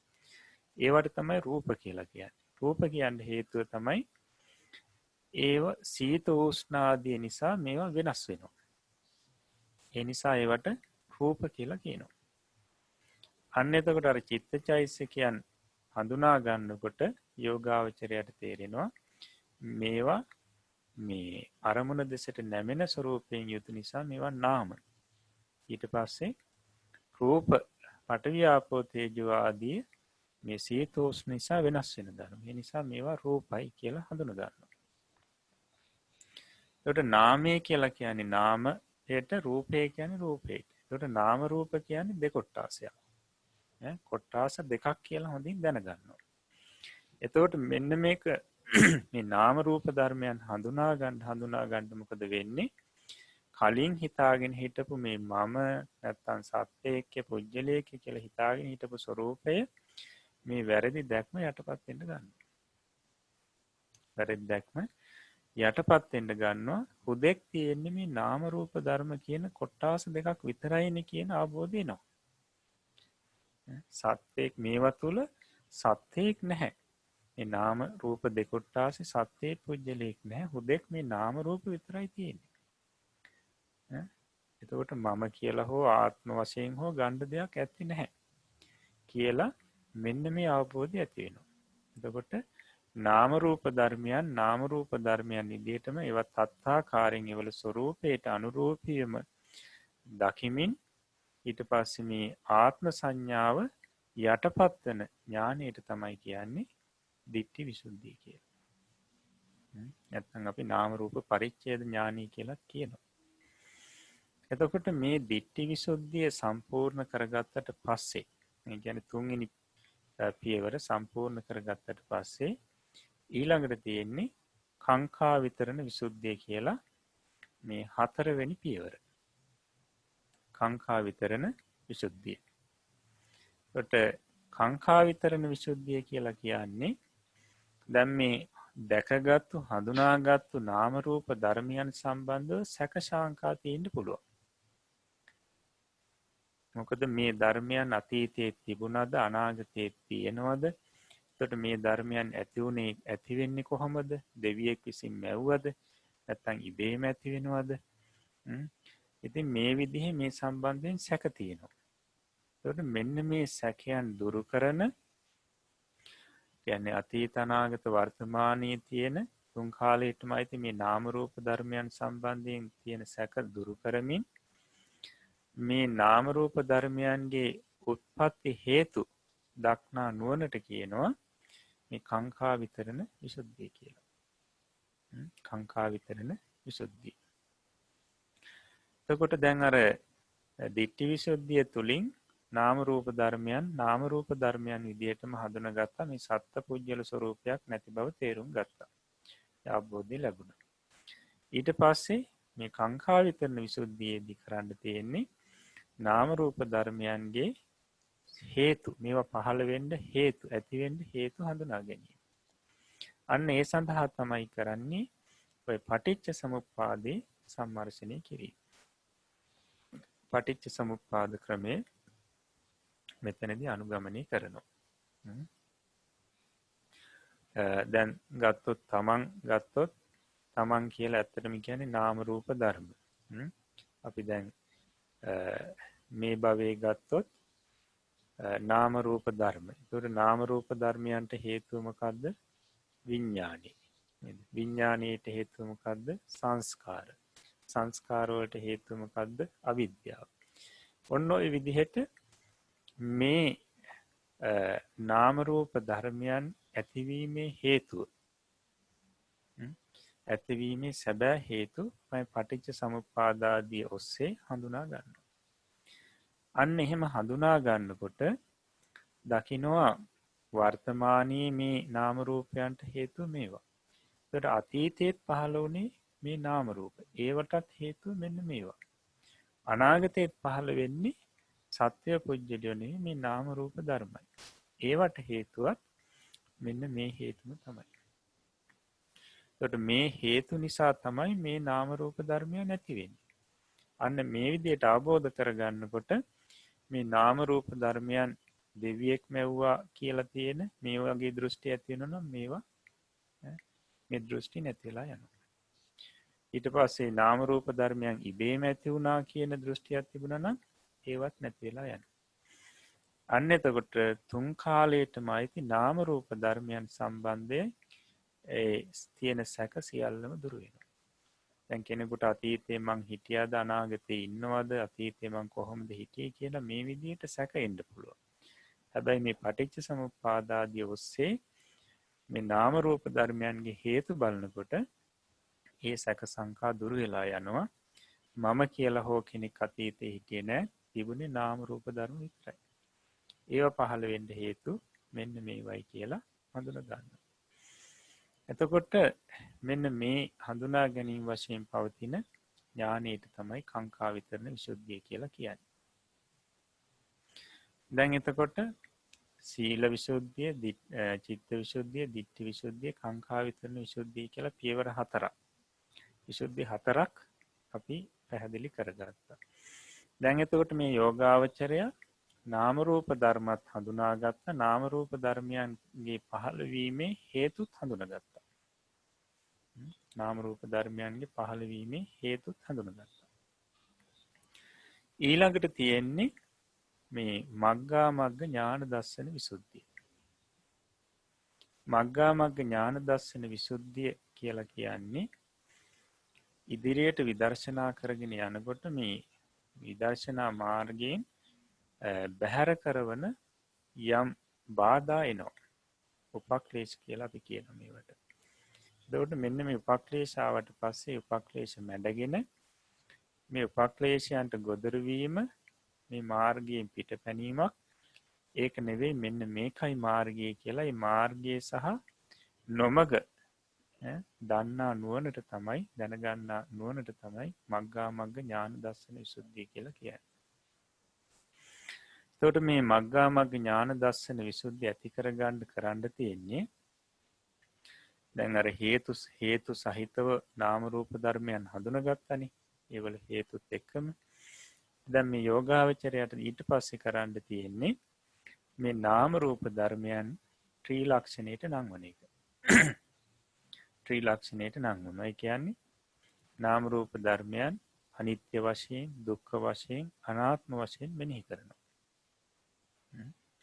මේ ත්‍රිලක්ෂණයට නංවනවා. එතකොට ඒකෙදි රූපය, වේදනාව, සංඥාව, සංස්කාර, විඥාන කියලා කොටස් පහකට බෙදාගෙන මේ නාම රූප ධර්මයන් මෙනෙහි කරන්න පුළුවන්. එතකොට මේ මෙනෙහි කිරීමට 11 ආකාරයක් පැහැදිලි කරනවා. රූපය ගත්තොත් එතකොට අතීත අනාගත පච්චුප්පන්න, අජ්ජත් බාහිර, යසෝලාරික සුකුම, ඊට පස්සේ හීන ප්‍රනීත, ඊට පස්සේ දූර සන්තික, ඔන්න ඔය විදිහට තියෙනවා 11 ආකාරයක්. රූපය ගත්තාම අතීත රූපස්කන්ධය. එතකොට අතීත රූපස්කන්ධේ ඒ මොහොතේදීම නිරුද්ධ වුණා. වර්තමානයට ආවේ නැහැ. ඒ නිසා අනිත්‍යයි. ඒ වගේම ඒ අතීත රූපය ඇතිවීම නැතිවීම දෙකෙන් පෙළුණා. ඒ නිසා පෙළුණ නිසා දුකයි. එහෙම නැත්නම් ඒ නැතිවීම නිසාම බිය කියන එකයි ඇති වෙන්නේ. ඒ නිසා බියගෙන දෙන අර්ථයෙන් දුක්ඛයි. දුක් ලක්ෂණය යුක්තයි. ඒ වගේම ඊට පස්සේ මේ ආත්මය කියලා හෝ මම කියලා හෝ ගන්න සාරයක් නැහැ මේ රූපේ. ඒ නිසා අනාත්මයි. ආත්ම ස්වરૂපයක් නැහැ. ඒ නිසා අනාත්මයි. ඔය විදිහට අතීත රූපේ, ඊට පස්සේ වර්තමාන රූපස්කන්ධය, ඊළඟට අනාගත රූපස්කන්ධය, ඊළඟට තමාගේ රූප, ඒක තමයි අජ්ජත් කියන්නේ. ඊළඟට බාහිර කියන්නේ අන්‍යයගේ රූප. ඊට පස්සේ ඕලාරික රූප කියලා කොටසක් තියෙනවා. ඒ ටික බලන ඔය ක්‍රමයේ. ඊළඟට සුකුම රූප කියලා කොටසක් තියෙනවා. ඒ ටික බලනවා. ඊට පස්සේ හීන රූප කියන්නේ අකුසල් විපාක වලින් ඉපදුණු සත්‍යයන්ගේ රූප හීනයි කියලා කියනවා. සතර අපාය ආදී සත්‍යයන්ගේ. ඒ රූප බලන ඔය ත්‍රිලක්ෂණයට නංවනවා. ඊට පස්සේ ප්‍රනීත. ඒ කියන්නේ මිනිස්යාගේ, දෙවියන්ගේ ওই විදිහට ප්‍රනීත රූප. ඊට පස්සේ මේ ළඟ තියෙන රූප, තමන්ගේ රූප. ඊට පස්සේ දුර තියෙන රූප. ওই විදිහට ඔය 11 ආකාරයකින් මේ රූපේ අනිත්‍ය දුක්ඛ අනාත්ම භාවයේ හඳුනා ගන්නවා. ওই විදිහටම වේදනාවේ, සංඥාවේ, සංස්කාර, විඥාන කියන ස්කන්ධවලත් ওই විදිහටම හඳුනා ගන්නවා. එතකොට දැන් මේ විදිහට විදර්ශනා කරනකොට මේ ත්‍රිලක්ෂණයට නාම රූප ධර්මයන් නංවා බලනකොට අන්න හොඳට තේරෙන්න ගන්නවා මේ නාම රූප ධර්ම සියල්ලක්ම අනිත්‍යයි, වගේම දුක්ඛයි, අනාත්මයි. හොඳට මේ අවබෝධය ඇති වෙනවා. එතකොට මේ ආත්ම සංඥා එහෙම ඕම යටපත් වෙනවා. ඊළඟට කරන්න තියෙන්නේ මේ නාම රූප ධර්මයන්ගේ ඇතිවීම නැතිවීම බලනවා. දැන් අර ත්‍රිලක්ෂණයට නංවා බැලීම කියන එකට අපි කියනවා සම්මසන ඥාන අවස්ථාව කියලා. ඊට පස්සේ කරන්නේ මේ නාම රූප ධර්මයන්ගේ ඇතිවීම නැතිවීම බලනවා. එතකොට රූපේ ගත්තාම රූපේ ඇති වෙන්නේ කොහොමද? මෙන්න මේ හේතු නිසා ඇති වෙනවා. මේ හේතු නිරුද්ධ වෙනකොට රූපය නිරුද්ධ වෙනවා. ඊට පස්සේ වේදනාව මෙන්න මේ හේතු නිසා ඇති වෙනවා. මේ හේතු නිරුද්ධ වෙනකොට වේදනාව නිරුද්ධ වෙනවා. ඔන්න ඔය විදිහට මේ නාම රූප ධර්මයන් ඇති වෙන සැටි සහ නැති වෙන හැටි බලනවා. මෙන්න මෙහෙම බල ඉන්න යෝගාවචරයට ඊට පස්සේ નિરાයාසයෙන්ම මේ නාම රූප ධර්මයන් ඇති වෙනවා නැති වෙනවා දැක ගන්න ලැබෙනවා. ඇති වෙනවා නැති වෙනවා, ඇති වෙනවා නැති වෙනවා. එතකොට මෙන්න මේ අවස්ථාවට කියනවා උද්‍යව්‍ය ඥානේ පහළ වුණු අවස්ථාව. හැබැයි තාම ශක්තිමත් නැහැ. ඒ නිසා කියනවා තරුණ උද්‍යව්‍ය ඥානේ පහළ වුණු අවස්ථාව කියලා. මෙන්න මේ විදිහට නාම රූප ධර්මයන්ගේ ඇතිවීම නැතිවීම දකිනකොට මේ යෝගාවචරයට මේ තුන් ලෝකයේම කිසිම දෙයක ස්ථිරත්වයක් පෙනෙන්නේ නැහැ. මෙන්න මේ අවස්ථාව වෙනකොට යෝගාවචරයා භාවනාවෙන් පිටට දැමීම සඳහා භාවනාවෙන් ඉවත් කිරීම සඳහා පහළ වෙනවා උපක්ලේශ 10ක්.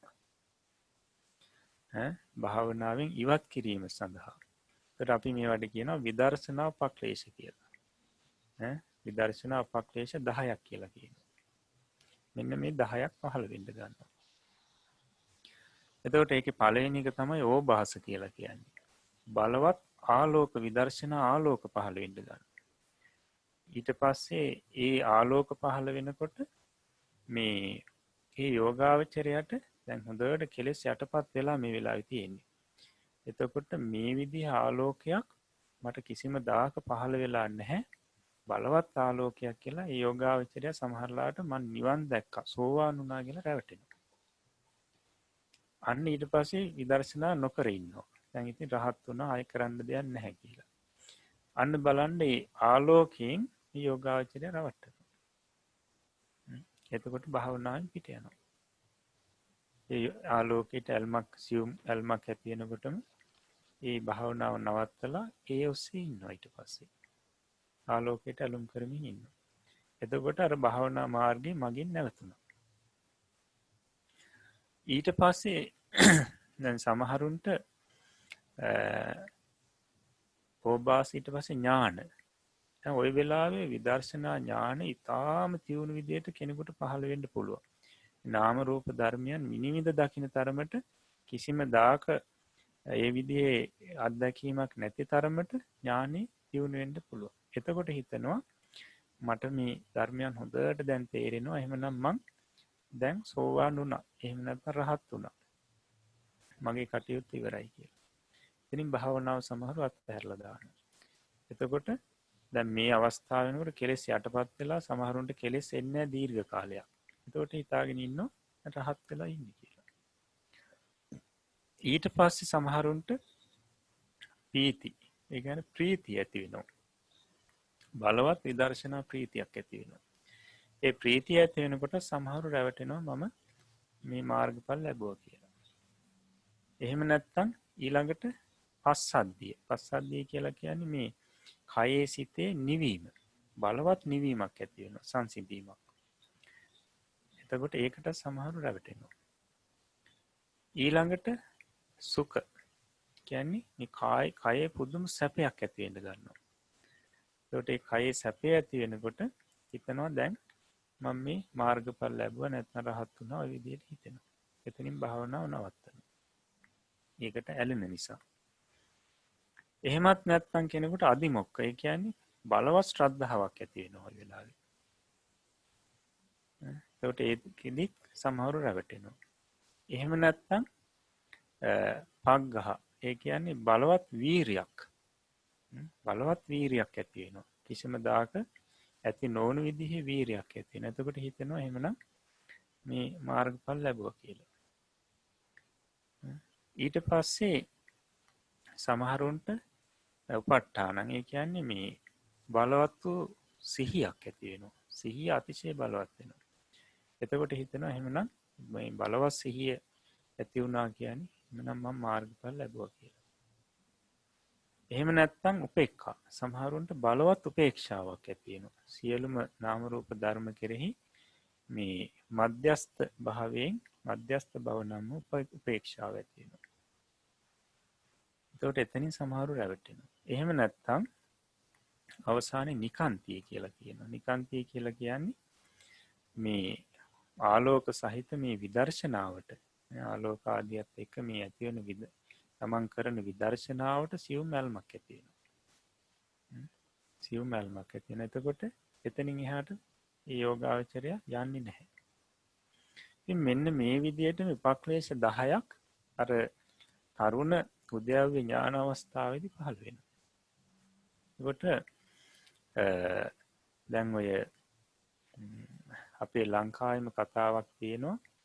ඔය ධම්මදින්න තෙරුන් වහන්සේගේ තලංගර වාසී ධම්මදින්න තෙරුන් වහන්සේ මට මතක හැටියට උන්වහන්සේ රහතන් වහන්සේ නමක්.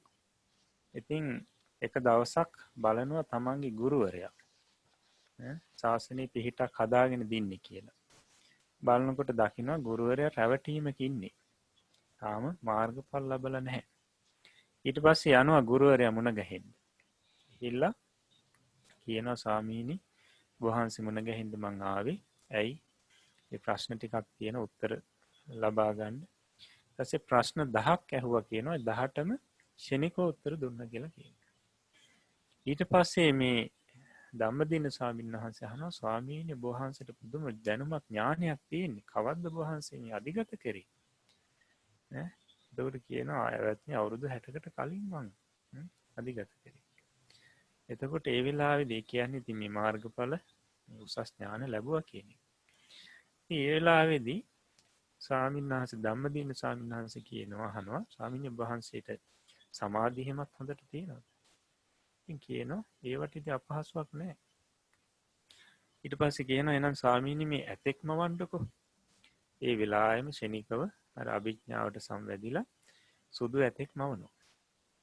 ඊට පස්සේ කියනවා ස්වාමීනි එහෙනම් ඒ ඇතා කන් දෙක දික් කරගෙන මේ හොඬ වල උස්සගෙන කෑ ගහගෙන මෙහෙට එන විදියට මේ අදිෂ්ඨාන කරනවා. දැන් ඇතා දුවගෙන එනවා. දැන් මවනකොට ඇත්තටම මේ විදියට මවන්න පුළුවන්. එතකොට දැන් මේ අර ගුරු ස්වාමින් වහන්සේ ඇතා එනකොට දැන් බය වෙලා යන්න ලෑස්ති. දුවන්න ලෑස්ති.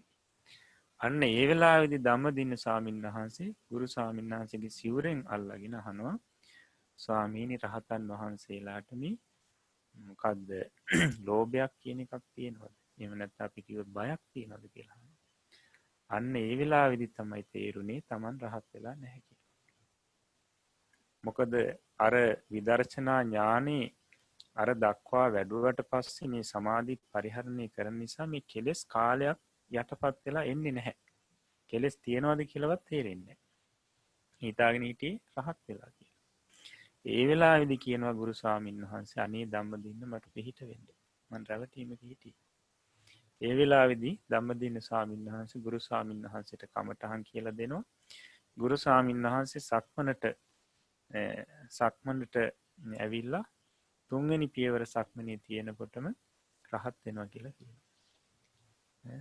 රහත් වෙනවා කියලා කියනවා. අන්න එතකොට මේ ස්වාමීන් වහන්සේ මේ ගුරු ස්වාමීන් වහන්සේ අර ඕභාසයට ආලෝකයට මුලා වෙලා ඉඳලා තියෙනවා කියලා කියන්නේ. බලවත් ආලෝකයක් පහළ වුණා. දැන් සමහරුන්ට ඒ ආලෝකය පහළ වෙනකොට කියනවා මේ ඒ ඉන්න තැන වටේට තියෙන දේවලුත් ඒ ආලෝකයෙන් පෙනෙනවා කියලා. සමහරුන්ට මුහුදේ ඉන්න මාළු පේනවලු මේ මුහුද පැත්තට ආලෝකය යොමු කරනකොට. ඒ විදිහට ආලෝකය ප්‍රබලයි කියනවා. මෙන්න මේ විදිහට මේ උපක්ලේශ 10ක් පහළ වෙනවා. එතකොට කෙනෙක් මෙතනදී රැවටෙනවා. මාර්ගඵල ලැබුවා කියලා. එතකොට නුවණැති යෝගාවචරය මොකද කරන්නේ? දකින්නවා මේවා උපක්ලේශ. එතකොට මේවට මේ හිතේ ඇල්මකුයි ඇති වෙන්නේ. මේවට ඇලුනොත් සංසාර මාර්ගයට වැටෙනවා. මේ වලින් නිදහස් වෙනවා නම් ඇලෙන්නේ නැතුව හිටියොත් නිවන් මාර්ගයට යනවා. කියලා මෙන්න මේ ආලෝකාදී ධර්මත් මේ අනිත්‍ය දුක්ඛ අනාත්ම විදියට මෙනෙහි කරනවා. අන්නේ මෙනෙහි කරනකොට අර ඒව සම්බන්ධයෙන් තියෙන තෘෂ්ණාව සියුම් ඇල්ම දුර වෙලා යනවා. දැන් ඔන්න මේ විදර්ශන මේ උද්‍යව්‍ය ඥානෙ බොහොම බලවත් වෙනවා. බොහොම බලවත් වෙනවා. එතකොට මෙන්න මේ අවස්ථාවේදී අර මාර්ගයේ නියම මාර්ගයේ ඒ වගේම නොමග මොකද්ද කියලා හොඳට ලක්ෂණ වශයෙන්ම දැනගෙන එතකොට ඒවට සම්බන්ධයෙන් තිබුණු ඇල්ම දුරු කරගෙන ඒ ලක්ෂණ වශයෙන් මේ මාර්ගයේ නොමග හොඳට අවබෝධ කරගෙන පවතින ඥානයට තමයි මෙතනදී මග්ගා මග්ග ඥාන දර්ශන විසුද්ධිය කියලා කියන්නේ. එතකොට ඊට පස්සේ ඊළඟ පියවර තමයි මේ පටිපදා ඥාන දර්ශන විසුද්ධිය. පටිපදා ඥාන දර්ශන විසුද්ධිය 6 වෙනි පියවර. එතකොට දැන් අර උද්‍යව්‍ය ඥානෙ කියන්නේ සංස්කාරයන් නාම රූප ධර්මයන්. දැන් අපි නාම රූප ධර්ම වලට මේ දෙකට පොදුවේ සංස්කාර කියන වචනයත් භාවිතා කරනවා. එතකොට මේ නාම රූප ධර්මයන් දැන් ඇතිවීම නැතිවීම කියන දෙක අර පෙරට වඩා හොඳට දැන් ප්‍රකට වෙනවා. දැන් හොඳටම ප්‍රකට වෙනවා. මොකද ඉස්සෙල්ලා උපක්ලේශ තිබුණානේ. ආලෝකාදී දැන් ඒව නැහැ. දැන් හොඳට ප්‍රකටයි. එතකොට මෙන්න මේ උද්‍යව්‍ය ඥානෙ තව තවත් ඊට පස්සේ හුරු කරන්න කියලා කියනවා. යෝගාවචරය හුරු කරනවා. තව දුරටත් මේ නාම රූප ධර්මයන්ගේ ඇතිවීම නැතිවීම බලනවා. ඒකට දැන් බොහොම ප්‍රබලයි උද්‍යව්‍ය ඥානෙ. ඒකට මෙතන ඉඳලා උද්‍යව්‍ය ඥානෙ ඉඳලා තමයි මේ ප්‍රබල උද්‍යව්‍ය ඥානෙ ඉඳලා තමයි දැන් මේ ප්‍රතිපදා ඥාන දර්ශන විසුද්ධිය පටන් ගන්න. 6 වෙනි පියවර. එතකොට උද්‍යව්‍ය ඥානෙ ඊට පස්සේ බංගානුපස්සනා ඥානෙ, භංග ඥානෙ, ඊට පස්සේ බයිතුපත්ඨාන ඥානෙ, ඊට පස්සේ ආදීනවානුපස්සනා ඥානෙ, ඊට පස්සේ නිබ්බිදානුපස්සනා ඥානෙ, ඊට පස්සේ මුංචිතු කම්මිතා ඥානෙ, ඊට පස්සේ පටිසංඛානුපස්සනා ඥානෙ, ඊට පස්සේ සංඛාරුපෙක්ඛා ඥානෙ, ඊට පස්සේ අනුලෝම ඥානෙ කියලා ඥාන 9ක් කියවෙනවා ඉස්සරහට. අන්නේ ඥාන 9ට තමයි පටිපදා ඥාන දර්ශන විසුද්ධිය කියලා කියන්නේ. ප්‍රතිපදා. කෙලෙස් නැසීම සඳහා යන ප්‍රධාන මෙතන ප්‍රතිපදාව තියෙන්නේ. එතකොට ඒකේ මුල්ම ඥානය තමයි උද්‍යව්‍ය ඥානය. දැන් යෝගාවචරයට මේ වෙනකොට වේගයෙන් මේ සංස්කාරයන්ගේ නැත්තම් නාම රූප ධර්මයන්ගේ ඇතිවීම නැතිවීම හොඳට ප්‍රකට වෙනවා. මේක වැඩි නාම රූප ධර්මයන් වැඩි වශයෙන්ුත් මේ මෙනෙහි වෙනවා නැත්තම් නුවණට අරමුණු වෙනවා. ඒ වගේම වේගයෙන් ඇතිවීම නැතිවීම පේන්න ගන්නවා. එතකොට මේ විදිහට මේ වේගයෙන් පෙනෙන අතරට දැන් යෝගාවචරය ඊට පස්සේ හිත යන්නේ මේ නාම රූප ධර්මයන්ගේ ඇතිවීම පැත්තට වඩා නැතිවීම පැත්තට. නැත්නම් අපි කියනවා භංගය කියලා එක. භංග වෙන අවස්ථාවට. ඉතින් යම් අවස්ථාවක් එනවා අර නාම රූප ධර්මයන්ගේ ඇතිවීම කියන මේ ස්වરૂපයේ අවධානය ඊට හිත යොමු නොවි මේ නාම රූප ධර්මයන්ගේ නැතිවීමම භංගයේම අරමුණු කරගත්තු ඥානයක් පහළ වෙනවා. අන්නේ ඥානයට කියනවා භංග ඥානෙ නැත්නම් භංගානුපස්සනා ඥානෙ කියලා. භංගානුපස්සනා ඥානෙ. දැන් එතකොට මේ යෝගාවචරයට පෙනෙන්නේ මේ නාම රූප ධර්ම සියල්ලම නැති වී යනවා විතරයි. ඒතර තුන් ලෝකෙම කාම ලෝකේ, රූප ලෝකේ, අරූප ලෝකේ මේ තියෙන සංස්කාරයන් මේ තුන් ලෝකයට අයිති නාම රූප ධර්මයන් නැති වී යනවා තමයි දකින්නේ. සියල්ලම නැති වී යනවා. එතන මේ භංගයේම දකින්න. අන්න භංගානුපස්සනා ඥානෙ පහළ වෙන අවස්ථාව. එතකොට මේ භංගානුපස්සනා ඥානෙ බලවත් වෙන්න මොකද වෙන්නේ? ඊට පස්සේ මෙන්න මේ නැති වී යන නාම රූප ධර්මයන් සම්බන්ධයෙන් අවබෝධයක් ඇති වෙනවා. මේවට ඇලෙන්න නෙවෙයි තියෙන්නේ, මේවට බය වෙන්නයි. එතකොට මේවා මේ නාම රූප ධර්මයන් ඒ තන යෝගාවචරයට භයානක විදිහට තේරෙන්න ගන්නවා. අන්නේ නාම රූප ධර්මයන් බය වශයෙන් වැටහීම් කොට පවතින ඥානයට කියනවා බයතුපත්ඨාන ඥානය කියලා. ඊළඟ ඥානය පහළ වෙන අවස්ථාව. තුන් ලෝකයේම නිකන් මේ ඒ භංගානුපස්සනා ඥානෙදි දකින්නේ තුන් ලෝකෙම නිකන් අර කබලට දාපු අබ පුපුරනවා වගේ නැති වී යනවා නාම රූප ධර්ම. ඊට පස්සේ තමයි ওই බයතුපත්ඨාන ඥානෙ පහළ වෙන්නේ. කියන්නේ මේ සංස්කාරයන් නැතිවීමම දකිනකොට මේවට ඇලෙන්න නෙවෙයි තියෙන්නේ, මේ වලින් දුර වෙන්න. මේවා බියගෙන දෙන දේවල්. එතකොට ඒවා භයානක දේවල් හැටියට දැකීම වශයෙන් පහළ වෙන ඥානියට කියනවා බයතුපත්ඨාන ඥානය. ඊට පස්සේ මේ බයතුපත්ඨාන ඥානිය දියුණු වෙන්න ඊළඟට පහළ වෙන ඥානය තමයි ආදීනවානුපස්සනා කියන ඥානය. එතකොට එතනදි වෙන්නේ මේ අර සංස්කාරයන් නාම රූප ධර්මයන් දැන් මුලින් දැක්කනේ සියල්ලම නැති වී යනවා, භංග වී යනවා.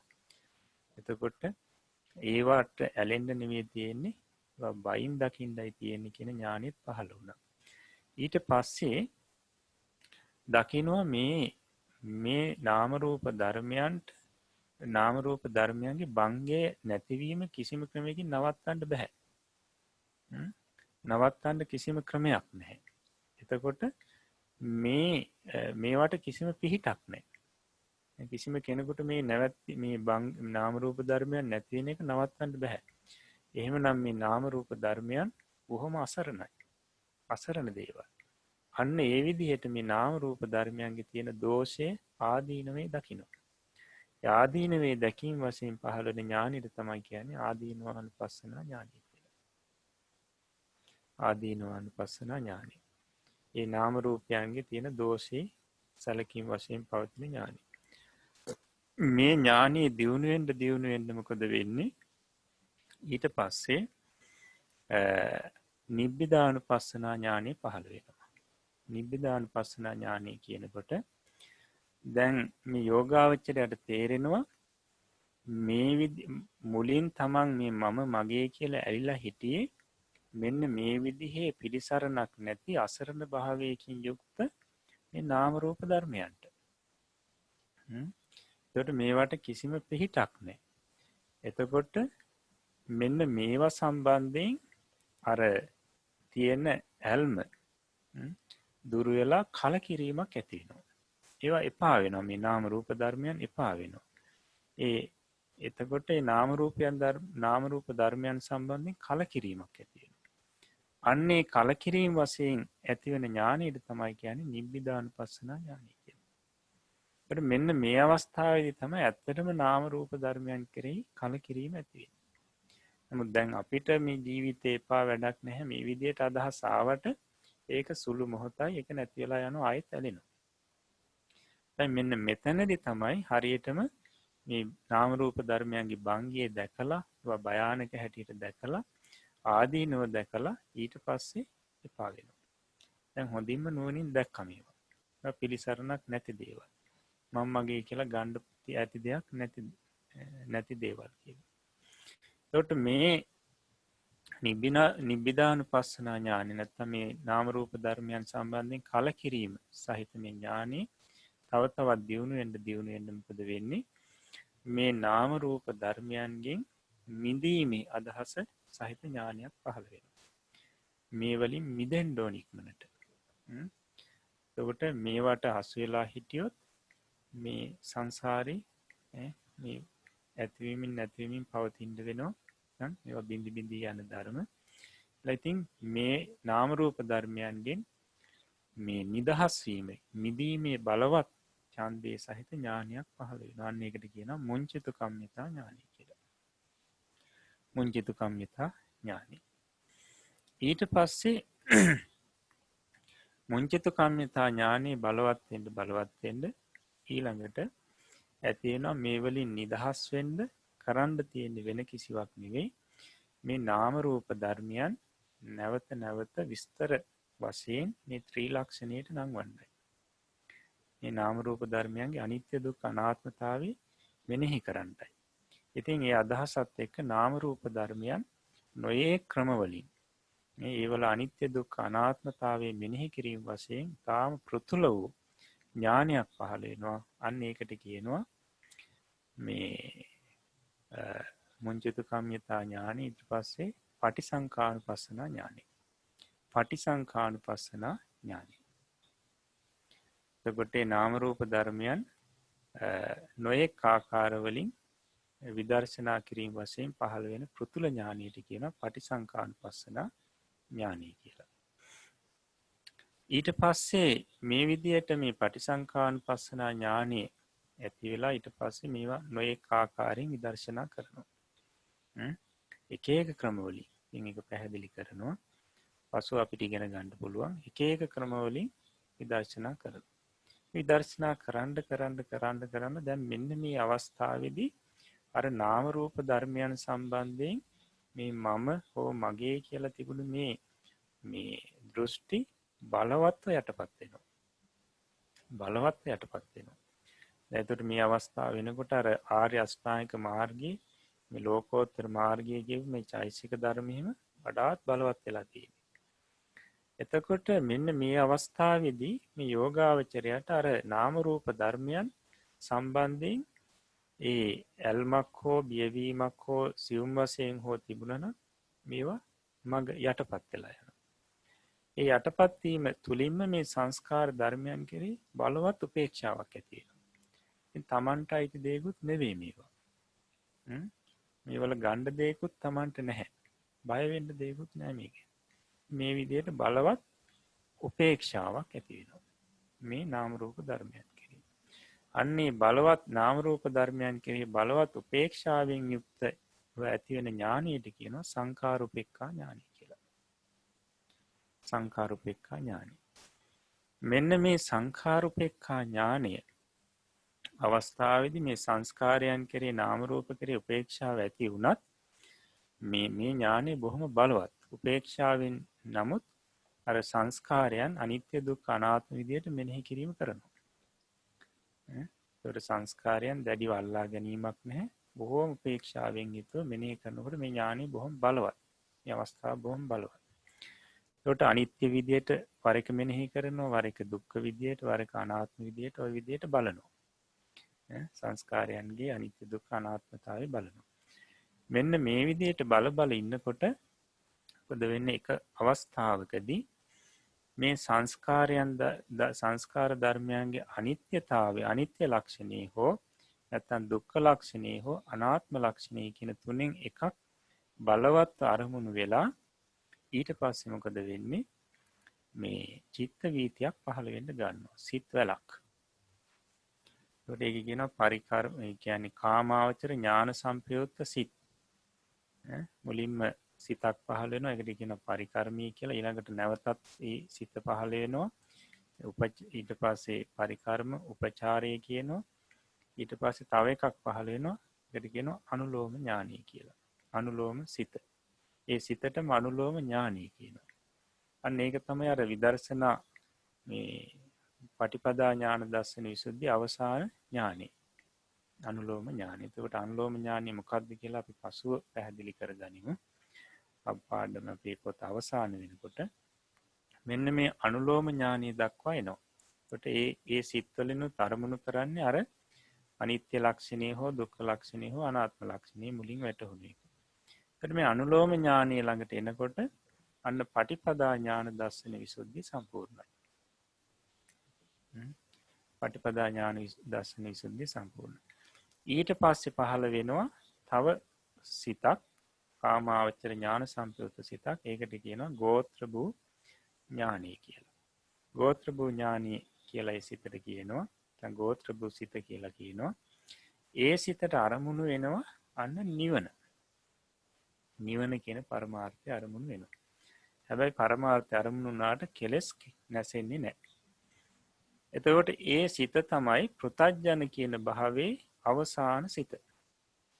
පෘථග්ජන පුජ්‍යලයා වශයෙන් ඉන්න අවසාන අවස්ථාව තමයි ඒ සිත පහළ වෙන අවස්ථාව. ඒ සිතෙන් මොකද කරන්නේ? පෘථග්ජන භාවයේ නැති කරලා දානවා. පෘථග්ජන ගෝත්‍රයේ සිඳලා දානවා. ඊට පස්සේ ඒ සිත නිරුද්ධ වෙනකොටම පහළ වෙනවා අන්න සෝවාන් මාර්ග ඥානෙ. සෝවාන් මාර්ග සිත. සෝවාන් මාර්ග සිත පහළ වෙනකොට ඒ සිතේ අරමුණ තමයි නිවන. නිවන අරමුණ. නිවන අරමුණු වීමත් එක්කම අනිත් පැත්තෙන් පැහැදිලි කරනවා මේ චතුරාර්ය සත්‍ය මේ වෙලාවේදී අවබෝධ වෙනවා කියලා. ඒ නිවන අරමුණු වෙනකොටම මොකද වෙන්නේ? සිත පහළ වෙනකොටම ඔය සක්කාය දිට්ඨි විචිකිච්ඡා සීලබ්බත පරාමාස කියන සංයෝජන තුන ප්‍රහීණය වෙලා යනවා. ප්‍රහීණය වෙලා යනවා. අන්න එතකොට ඒ සිත පහළ වෙනකොටම අර යෝගාවචරය ආර්ය භාවයට පත් වෙනවා. ආර්ය පුජ්‍යලෙක් බවට පත් වෙනවා. ඒ සිත පහළ එක ෂණයයි තියෙන්නේ, එක මොහොතයි. ඒක නිරුද්ධ වුණු ගමන්ම සෝවාන් ඵලසිත දෙකක් පහළ වෙනවා. අන්න බලන්න මාර්ග සිතට අනුතරවම ඵලසිත පහළ වෙනවා. එතකොට ඒ ඵලසිත පහළ වුණාට පස්සේ නැවත කියනවා භවාංග සිත පහළ වෙනවා කියලා. ඊළඟට මේ ප්‍රත්‍යක්ෂා චිත්ත වීති නැත්නම් ජවන් පහළ වෙනවා කියලා කියන අපිට ඒක පසුව ඉගෙන ගන්න පුළුවන්. දැන්ට කෙටියෙන් කියනවා නම් ඒ මේ මාර්ගයේ සෝවාන් මාර්ග සිත අරමුණු කරන සිත් පෙළක් පහළ වෙනවා. ඊළඟට සෝවාන් ඵලයේ අරමුණු කරන සිත් පෙළක් පහළ වෙනවා. ඊළඟට තමන්ගේ සංසිඳුණු කෙලෙස් සංයෝජන අරමුණු කරන සිත් පෙළක් පහළ වෙනවා. ඊට පස්සේ ඉතුරු කෙලෙස් ටික අරමුණු කරන සිත් පෙළක් පහළ වෙනවා. ඊළඟට නිවන අරමුණු කරන සිත් පෙළක් පහළ වෙනවා. තමන්හි ලබපු දේවල් නැවත ආවර්ජනා කිරීම වශයෙන් සිත් නැත්නම් චිත්ත වීති කොටස් කීපයක් පහළ වෙනවා. ඉතින් ඊට පස්සේ මෙන්න මේ සෝවාන් දැන් එතකොට ඔන්න අපි දන්නවා සෝවාන් මාර්ගඥානී සහ ඵලඥාන පහළ වුණු හැටි. පළවෙනි ඒ මාර්ග සිත සහ ඵල සිත පහළ වෙන අවස්ථාව. ඊට පස්සේ ආය සෝවාන් මාර්ග සිත පහළ වෙන්නේ නැහැ. එක වතාවයි. ඊළඟට පුළුවන් සෝවාන් ඵල සිත් නැවත ඇති කරගන්න. එතකොට කරන්න තියෙන්නේ අර සංස්කාරය නැවත අනිත්‍ය දුක්ඛ අනාත්ම විදියට මෙනෙහි කරන්න. මේ මෙනෙහි කරගෙන ගිහිල්ලා අවසානයේදී වෙන්නේ අර සෝවාන් ඵල සිත තමයි පහළ වෙන්නේ. ඒ ඵල සිත පහළ වුණාට පස්සේ අර ධානයේ වගේ එක දිගට ඵල සිත් වශයෙන් දීර්ඝ වේලාවක් මේ සිත් පහළ වෙනවා. ඒකට අපි එකට කියනවා සෝවාන් ඵල සමාපත්තිය කියලා. සෝවාන් ඵල සමාපත්තිය. ඉතින් මේ සමාපත්තියට සම්වැදිලා ඉතින් ඉන්න පුළුවන්. ඒකට අරමුණ මොකද්ද? නිවන. මේ සිතේ අරමුණ නිවන. ඊට පස්සේ සකදාගාමි මාර්ගඥාන ඵලඥාන පහල කරගන්න ඊළඟට සූදානම් වෙන යෝගාවචරය කරන්න ඕනි. නැවතත් අර සම්මසන ඥානෙ කියන අවස්ථාවේ ඉඳලා නැත්නම් නාම රූප ධර්මයන් අනිත්‍ය දුක්ඛ අනාත්ම විදියට මෙනෙහි කිරීම කරමින් ඊට පස්සේ ඔය උද්‍යව්‍ය ඥානෙ බංගානුපස්සනා බාහිතපට්ඨාන ආදී මේ ඥාන අර පෙරට වඩා බලවත්ව පහළ වෙනවා දැන්. ඒ පිළිවෙලින් ඇවිල්ලා අන්න අර සංඛාරුපේක්ඛා ඥානින් පස්සේ අනුලෝම ඥාන ආදී ඇති වෙලා ඊට පස්සේ සකදාගාමි මාර්ගඥානි අර පෙර කියපු ක්‍රමයෙන් පහළ වෙනවා.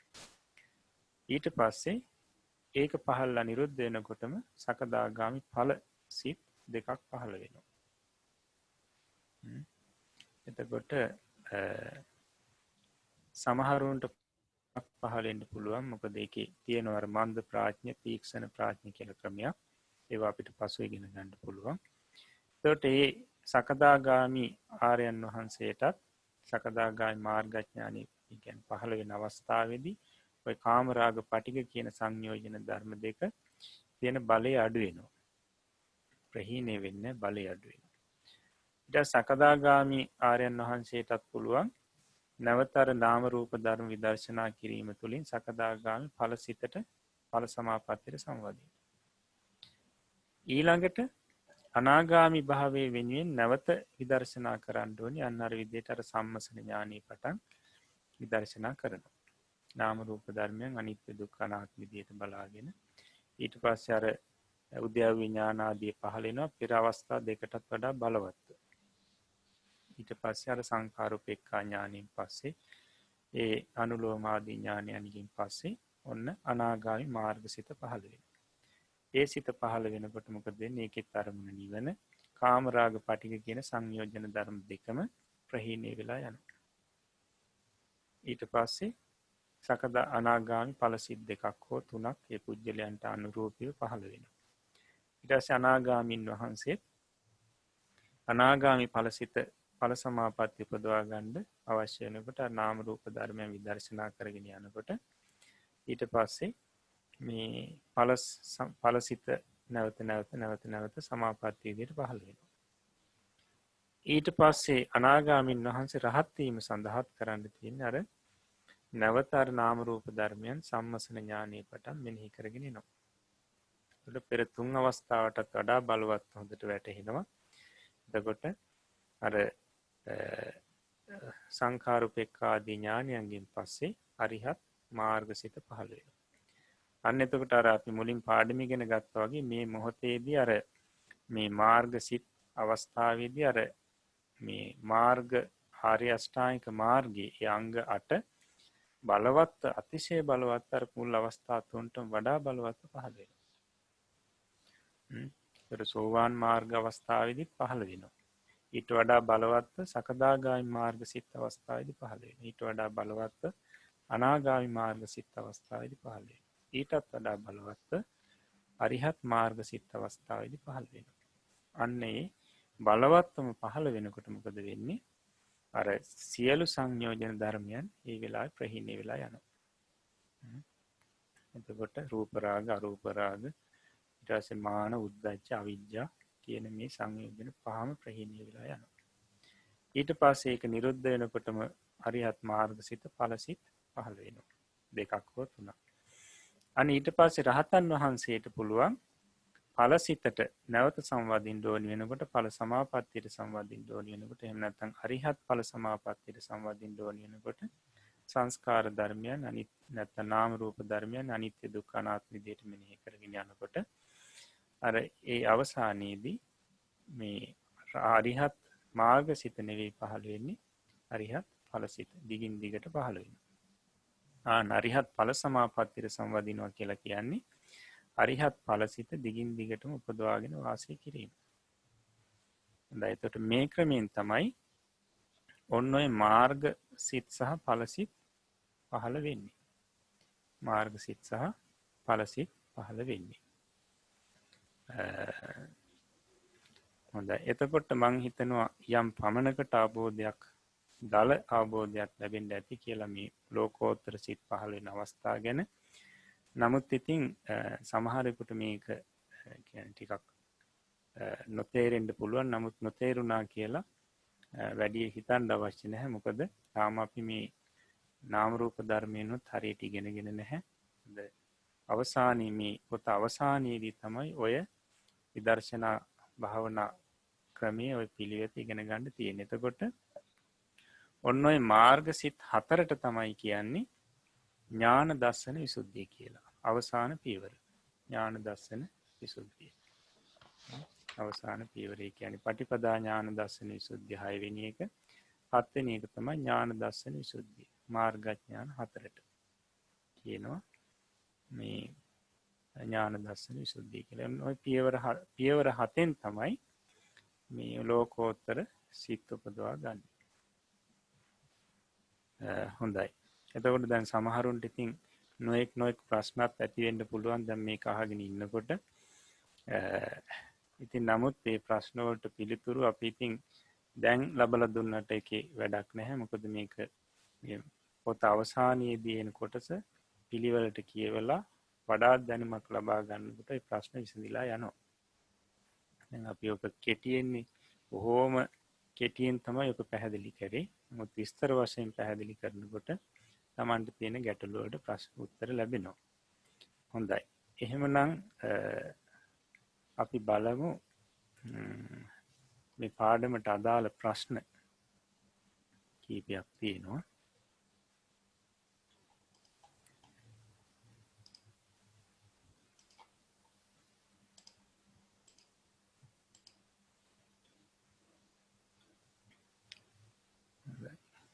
පළවෙනි ප්‍රශ්නේ ලෝකෝත්තර මාර්ගය යනු කුමක්ද?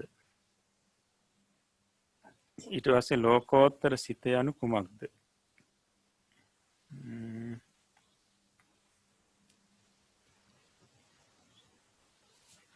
ලෝකෝත්තර සිත යනු කුමක්ද? ඊට පස්සේ ලෝකෝත්තර සිත බෙහෙදයට පැමිණෙන්නේ කවර කරුණු අනුවද? ඊට පස්සේ 4 ලෝකෝත්තර විපාක සිත් වලට කියන අනික් නම කුමක්ද?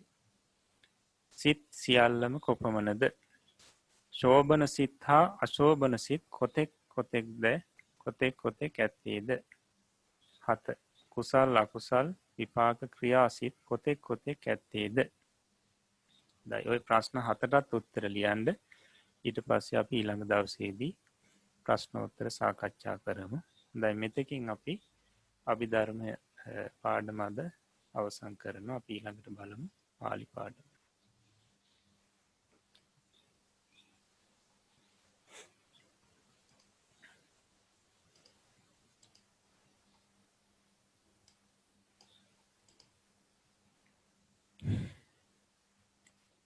දැන් අපි එදා දුන්නා වාක්‍ය 10ක් මට මතක හැටියට පිළිතුරු ලියන්න. ලියපු ටික ගන්න බලන්න. එතකොට මේකේ පළවෙනි එක තමයි යස්මා මයං මනුස්සා භවාම තස්මා මයං ඉදානි අම්හාකම් පුත්තේහි සද්දින් මනුස්ස ලෝකේ වසාම. මේකේ අදහස තමයි යස්මා කියන්නේ යම් හේකින් අපි මිනිස්සු වෙමුද එහෙයින් අපි දැන් අපගේ පුත්‍රයන් සමග මිනිස් ලෝ වසමු. ඒ කියන්නේ ඒකේ අදහස අපි ගත්තොත් දැන් අපි මේ මනුෂ්‍ය වෙලා ඉන්නේ. ඒ නිසා අපි දැන් මනුෂ්‍ය ලෝකේ වාසය කරනවා. ඒකට අපි මේ මනුෂ්‍ය වුණු නිසා මනුෂ්‍ය වෙලා ඉන්න නිසා අපි දැන් පුත්‍රයන් අපගේ පුත්‍රයන් සමග මනුෂ්‍ය ලෝකේ වාසය කරනවා කියන එකයි මේකේ අර්ථය. එතකොට මේ අර්ථය පාලියෙන් කියන්නේ ඔන්න ඔය ක්‍රමයට. එතකොට නිපාත පදවල අර්ථ යෙදෙන හැටි මේ ඔස්සේ අපිට දැනගන්න පුළුවන්. ඒක බොහොම අවධානය යොමු කරන්න. හොඳයි දෙවෙනි එක. කුමාරා මංචේසු තිට්ඨන්තිච නිසීදන්තිච කීලන්තිච සයන්තිච. ඒකේ අදහස ළමයි ඇඳන්හි සිටීමද කරත් හිඳීමද කරත්. ඒ කියන්නේ නිසීදන්තිච හිඳීමද කරත් කීලන්තිච ක්‍රීඩා කිරීමද කරත් සයන්තිච නිදා ගැනීමද කරත්. අන්න තිට්ඨන්ති කියලා කියනකොට සිටිත් කියන එකනේ. එතකොට ච එකක් ඇවිල්ලා අර ක්‍රියාපද කීපයක් එනකොට ඔන්න ඔය ක්‍රමයට තමයි පරිවර්තනය කෙරෙන්නේ. එතකොට දැන් කුමාරා මංචේසු තිට්ඨන්ති කියලා නැවතුණා නම් ළමයි ඇඳන්හි සිටිත් එච්චරයි. නමුත් අර ක්‍රියා කීපයක් එනකොට ඔන්න ඔය ක්‍රමයට තමයි කියන්න ඕනේ. හොඳයි. ඊට පස්සේ තුන්වෙනි එක දේවා ආලෝකේන සද්දින් ආකාශේ චරಂತಿ. දෙවියෝ ආලෝකයේ සමග අහසේ හැසිරෙත්. ඒ කියන්නේ දෙවියෝ ඒ තමන්ගේ ඇඟෙන් නික්මෙන දේවාලෝකයක් සමග අහසේ එහා මෙහා යනවා කියන එක. ඊළඟට යතහ තුම්හේ මයිහං හත්තේ පස්සතහ තතහ අහම් මංචස්ස හෙට්ටහ සයාමි. යම්සේ නුබලා මගේ අත් දකිහුද එසේ මම ඇඳේ යට නිදමි. නැත්තම් ඇඳ යට නිදමි. ඒක සාමාන්‍ය විදියට කියනවා නම් මේ නුබලා මගේ ඒ කියන්නේ නුබලට මගේ අත පේන විදියට මම ඇඳ යට නිදනවා. ඒක තමයි පාලියෙන් ඔන්න ඔය ක්‍රමයට කියන්නේ. හොඳයි. ඊට පස්සේ පස්වෙනි එක යාව ත්වං අම්හාකන් ධම්මම් භාසසි තාව මයම් මිත්තේහි සද්ධින් ඉද තිට්ඨහම. ඒකේ අදහස යම්තාක් නුඹ අපට ධර්මයේ කියෙහිද ඒතාක් අපි මිතුරන් සමග මෙහි සිටිමු. ඒ සාමාන්‍ය විදිහට කියනවා නම් නුඹ අපට ධර්මයේ කියන තෙක් අපි මිතුරොත් එක්ක මෙතෙන්දලා ඉන්නවා. මේක තමයි මේකෙන් කියවෙන්නේ. මේක පාලියෙන් කියන්නේ ඔන්න ඔය ක්‍රමයට. හොඳයි. ඊළඟට 6. ත්වං ඉදානි ආකාශයේ දේවේ පස්සසි. නුඹ දැන් අහසේ දෙවියන් දකිහිද ප්‍රශ්නයක්. නුඹ දැන් මේ අහසේ ඉන්න දෙවිවරු දකින්නවද කියලා යහන්නේ. 7. අහං මයිහං කම්මකාරේහිච දාසේහිච සද්දින් මයිහං පුත්තස්ස මංචං කරාමි. මම මගේ කම්කරුවන්ද දාසයන්ද සමග මගේ පුත්‍රයාගේ ඇඳ ගෙන යමි. මගේ පුත්‍රයාගේ ඇඳ ගෙන යමි. හොඳයි. ඊළඟ එක 8. මයං අම්හාකං හත්තේහි පාසානං ගාමම්හා ඉද ආහාරාම. අපි අපේ අත්කරනකොට ගල ගමෙන් මෙහි ගෙනෙමු. ඒ කියන්නේ අපි අපේ අත්වලින් උස්සගෙන මේ ගල ගමේ ඉඳලා මෙතෙන්ද ගේනවා කියන එක තමයි ඒ පාලියේ ඔය විදිහට කියන්නේ. අන්න බලන්න ගාමම්හා ගමෙන් ගේනවා කියනකොට අපි කියේ ගම කෙරෙන් කියලා. ඒක තමයි මෙතන මේ ගමෙන් කියලා කියන්නේ. ගාමම්හා පදයෙන් ඒකේ අර්ථ දක්වන්නේ. හොඳයි. ඊට පස්සේ 9. චෝරා ඉදානි මයිහම් මග්ගේසු මනුස්සේ පස්සාම ඉති කස්සකේන සද්දින් රුක්කං ආරුහන්ති. දැන් මේ උද්ෘත ඇතුලේ තියෙන්නේ ඒ හොරු හිතන විදිහ. ඒකට හොරු චෝරා කියන්නේ සොරු හිතන විදිහ දක්වලා තියෙනවා. ඉදානි මයම් මග්ගේසු මනුස්සේ පස්සාම. දැන් අපි මේ මාර්ගයන්හි මිනිසුන් දකිමු බලමු. මිනිසුන් බලමු නැත්නම් මාර්ගවල යන මිනිසුන් බලමු. ඉති කියන එකෙන් අදහස් කරන්නේ යයි.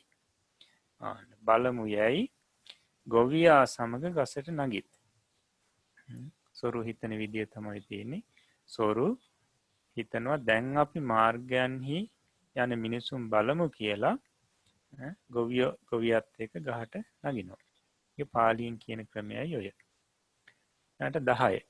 ඉදානි බුද්ධෝ දේවානංච මනුස්සානංච ධම්මන් න භාසති. දැන් බුදුරජාණන් වහන්සේ දෙවියන්ටද මිනිසුන්ටද ධර්මය නොකියයි. යනි දැන් බුදුරජාණන් වහන්සේ දෙවියන්ටවත් මිනිසුන්ටවත් ධර්මය කියන්නේ නෑ. අන්න න එක ආවට පස්සේ භාසති කියන එක ඉස්සරහින් කියයි කියන එක අනිත් පැත්ත නොකියයි. නෝ නෑ කියන එක අර්ථය අපි කිව්වේ නෝ එහෙම නැත්නම් නෑ කියන එක. අනේ න එක වාක්‍යවල යෙදෙනකොට අර්ථ ගන්න හැටි. හොඳට මේ වාක්‍ය 10 අධ්‍යයනය කරන්න ඕනේ. එතකොට තමයි මේ පද වාක්‍යවලදී යෙදෙනකොට ඒවල අර්ථ කොහොමද ගන්නේ කියන එක අපිට තේරෙන්නේ.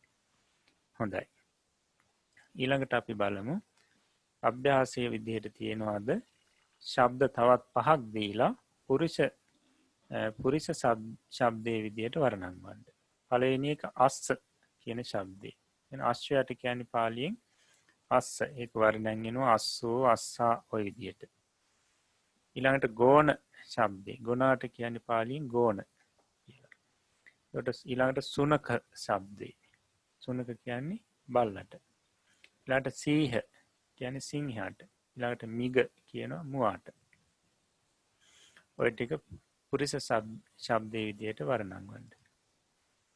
හොඳයි. ඊට පස්සේ පූර්ව ක්‍රියා කියලා කොටසක් තියෙනවා. ඒ කියන්නේ අවසාන වාක්‍යයක අවසාන ක්‍රියාවට පෙර සිදුවෙන ක්‍රියා නැත්නම් තියෙන ක්‍රියාවන්ට යෙදෙන පද තමයි පූර්ව ක්‍රියාපද කියලා කියන්නේ. එතකොට පළවෙනි එක ගන්ත්වා. ගන්ත්වා කියලා යොග කියන්නේ. එන ගොස්.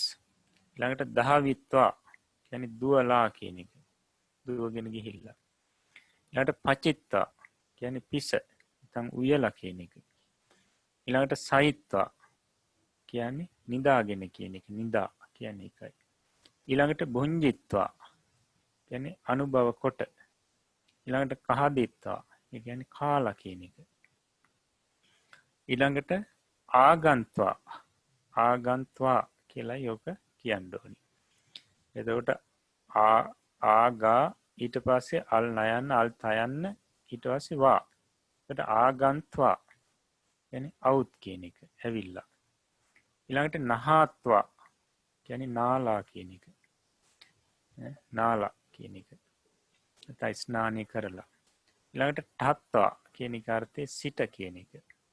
නිසීදිත්වා කියන එකේ අර්ථය හිඳ. ඊළඟට උට්ටහිත්වා කියන්නේ නැගිටලා කියන එක. ඊළඟට ලබහිත්වා කියන්නේ ලබා නැත්නම් ලැබිලා. ලැබ කියන්නේ ඒකයි. ඒකට මේවට පූර්ව ක්‍රියා කියලායි කියන්නේ. නමුත් මේවා අර මුලින් කියපු ක්‍රියාපද වගේ වර්ණන්වන්නේ නැහැ. අර එකම ස්වරූපයෙන් තියෙන්නේ හරියට මේවා නිපාත වගේ. නිපාත. එතකොට මේවා ටික පාඩම් කරගන්නයි තියෙන්නේ. මේවල අර්ථ වෙනස් වෙන්නේ නැහැ. ඒ වගේම ඒවා වල මේ පද වෙනස් වීමක් නැහැ. නිපාත විදිහටමයි යෙදෙන්නේ. එතකොට මේවා පාඩම් කරගන්න තියෙන්නේ. ඉතින් වාක්‍යවල යෙදෙනකොට මේ පද වාක්‍යවල යෙදෙනකොට අපිට හරියටම අර්ථය දැනගන්න පුළුවන්. හොඳයි. එතකොට ඒ ටිකත් පූර්ව ක්‍රියාපද ටිකත් පාඩම් කරගෙන අර වර්ණ ගන්න තියෙන ටිකත් වර්ණම් ගන්න. ඒකට අපි ඊළඟ දවසේ සාකච්ඡා කරමු. ඒ පාලි පාඩමට අදාළ පිළිතුරු දීපු කොටස්. හොඳයි. එහෙමනම් අපි අද පාලි පාඩමත් මෙතකින් අමාර කරනවා. එතකොට අපි අද අභිධර්මයේ තුලින් ලෝකෝත්තර අභිධර්ම පාඩම තුලින් ලෝකෝත්තර සිත් උපදව ගන්න ආකාරය ඉගෙන ගත්තා. ඊට පස්සේ පාලි පාඩම තුලිනුත් තවත් පාලි පද ඉගෙන ගත්තා. මෙසේ ඉගෙන ගැනීම තුලින් අපි අද సంతානී කුසල් සිතුවිලි ජනිත කරගන්න යෙදුණා. මේ රස කරගන්නට යෙදුණු උපදවා ගන්නට යෙදුණු කුසල් සිතුවිලි වල බලයෙන් ශක්තියෙන් ආනුභාවයෙන් හැම දිනාටම නිදුක් නිරෝගී දිගාසිරි සැලසේවා. තව තවත් මේ ධර්මයන් දැන කියා ගන්න ලැබේවා. විවේක පසුබිම විවේක පරිසර ලැබේවා. හැම දිනාටම ප්‍රාර්ථනා පරිදි නිවනින් සැනසෙන්න මේ උතුම් පුණ්‍ය ශක්තිය හේතුපකාර වේවා කියලා අපි ආශිර්වාද කරනවා. ඒ වගේම මේ ධර්මයන් කියා දුන්න අපේ ගුරුතුමන් වහන්සේලාටත් හදා වඩා පෝෂණය කරපු දෙමාපියන්ටත් ශාසනික මවුරු පියවරු සහෝදර සහෝදරියන්ටත් ඒ වගේම ශාසනය වෙනුවෙන් කාලයේ ධනය ශ්‍රමය කැප කරලා මේ වෙනකොට ගිලම් බවෙන් පසුවන හැම දෙනාටමත් වගේ මේ වැඩසටහන විකාශනය කරමින් මේ ධර්ම දානය පවත්වන සෑම සියලු දෙනාටමත් මේ උතුම් පුණ්‍ය ශක්තිය ජීවිතයට ආශිර්වාදයක්ම වේවා. නිදුක් නිරෝගී දිගාසිරි සැලසේවා. සම්‍යක් ප්‍රාර්ථනා මුදුන්පත් වේවා.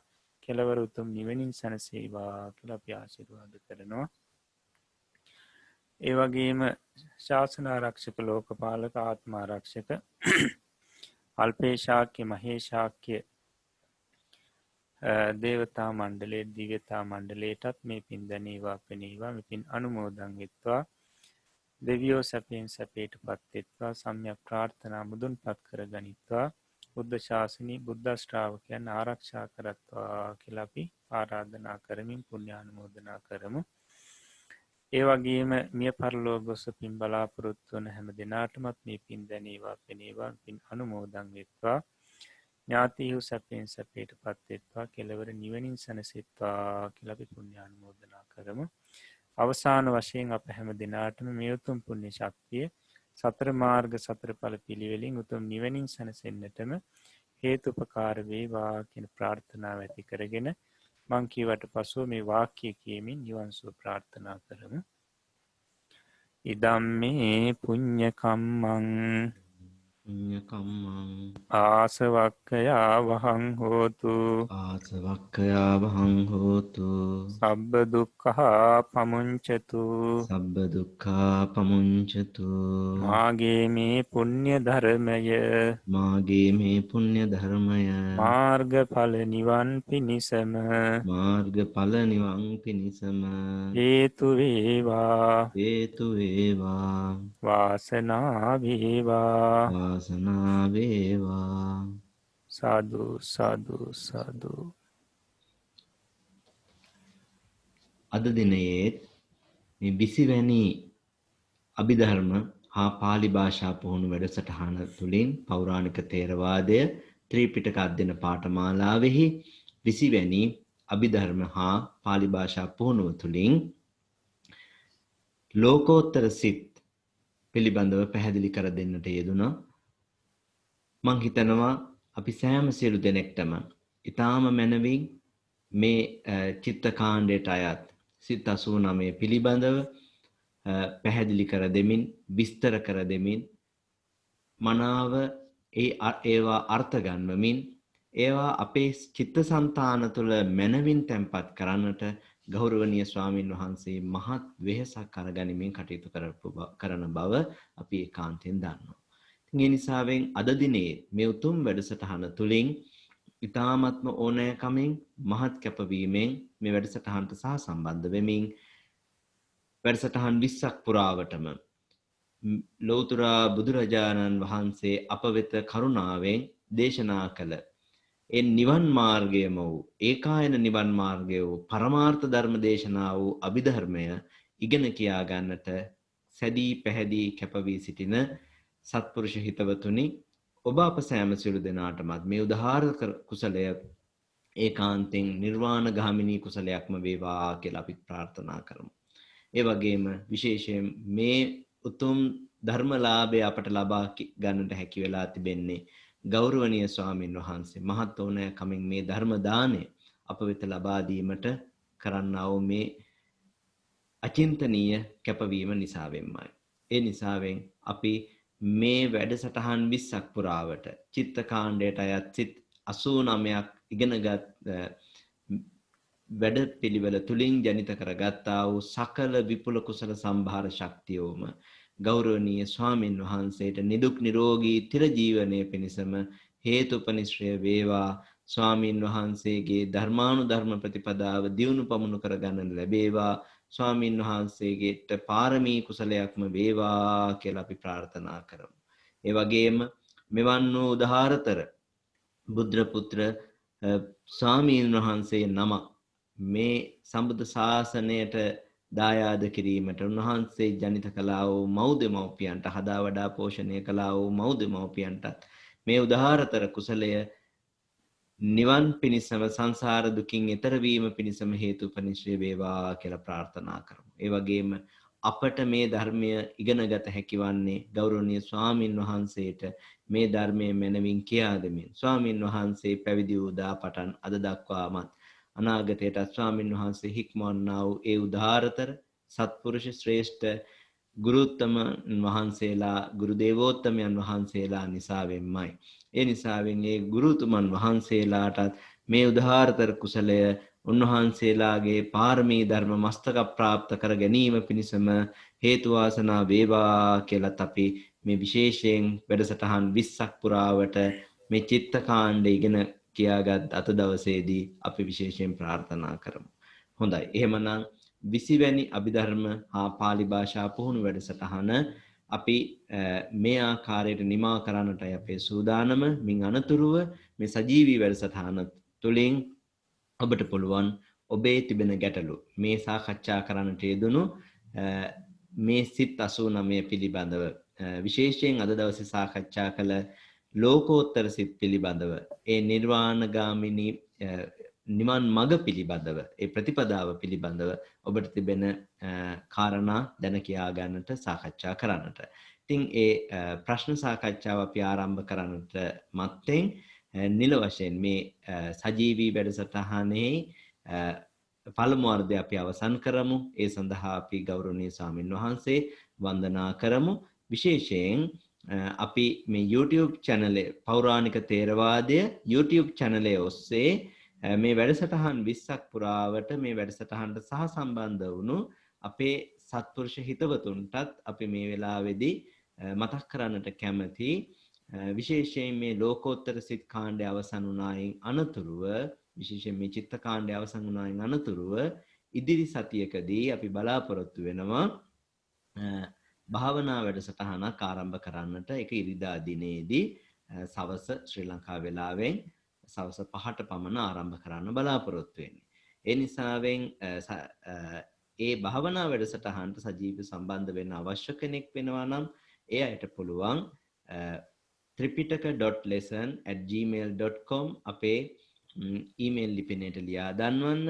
එහෙමත් නැත්නම් අපි මේ විශේෂයෙන් මේ 20 වැනි YouTube 20 වෙනි පාඩමට අදාළ YouTube වීඩියෝ සමග ඒට සම්බන්ධ වෙන්න ලියාපදිංචි වෙන්න අපි ඔබට සම්බන්ධ වීමේ ලින්ක් එකක් ලබා දෙන්නම්. ඒ හරහා සම්බන්ධ විය හැකියි.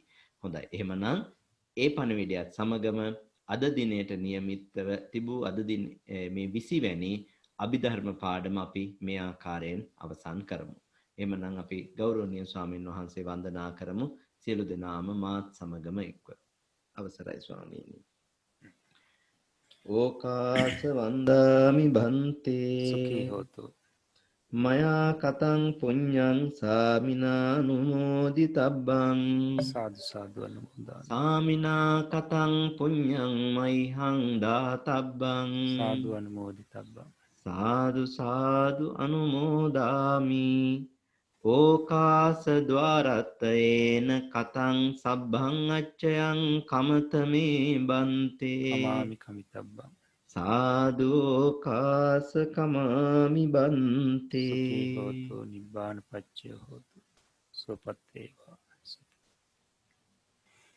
සීලවන්තං ගුණවන්තං පුඤ්ඤක්කෙත්තං අනුත්තරං දුල්ලභේන මයා ලද්දං බුද්ධ පුත්තං නමාමහං. සුවපත් වේවා. සියලු දෙනාටම සම්මා සම්බුදු සරණයි.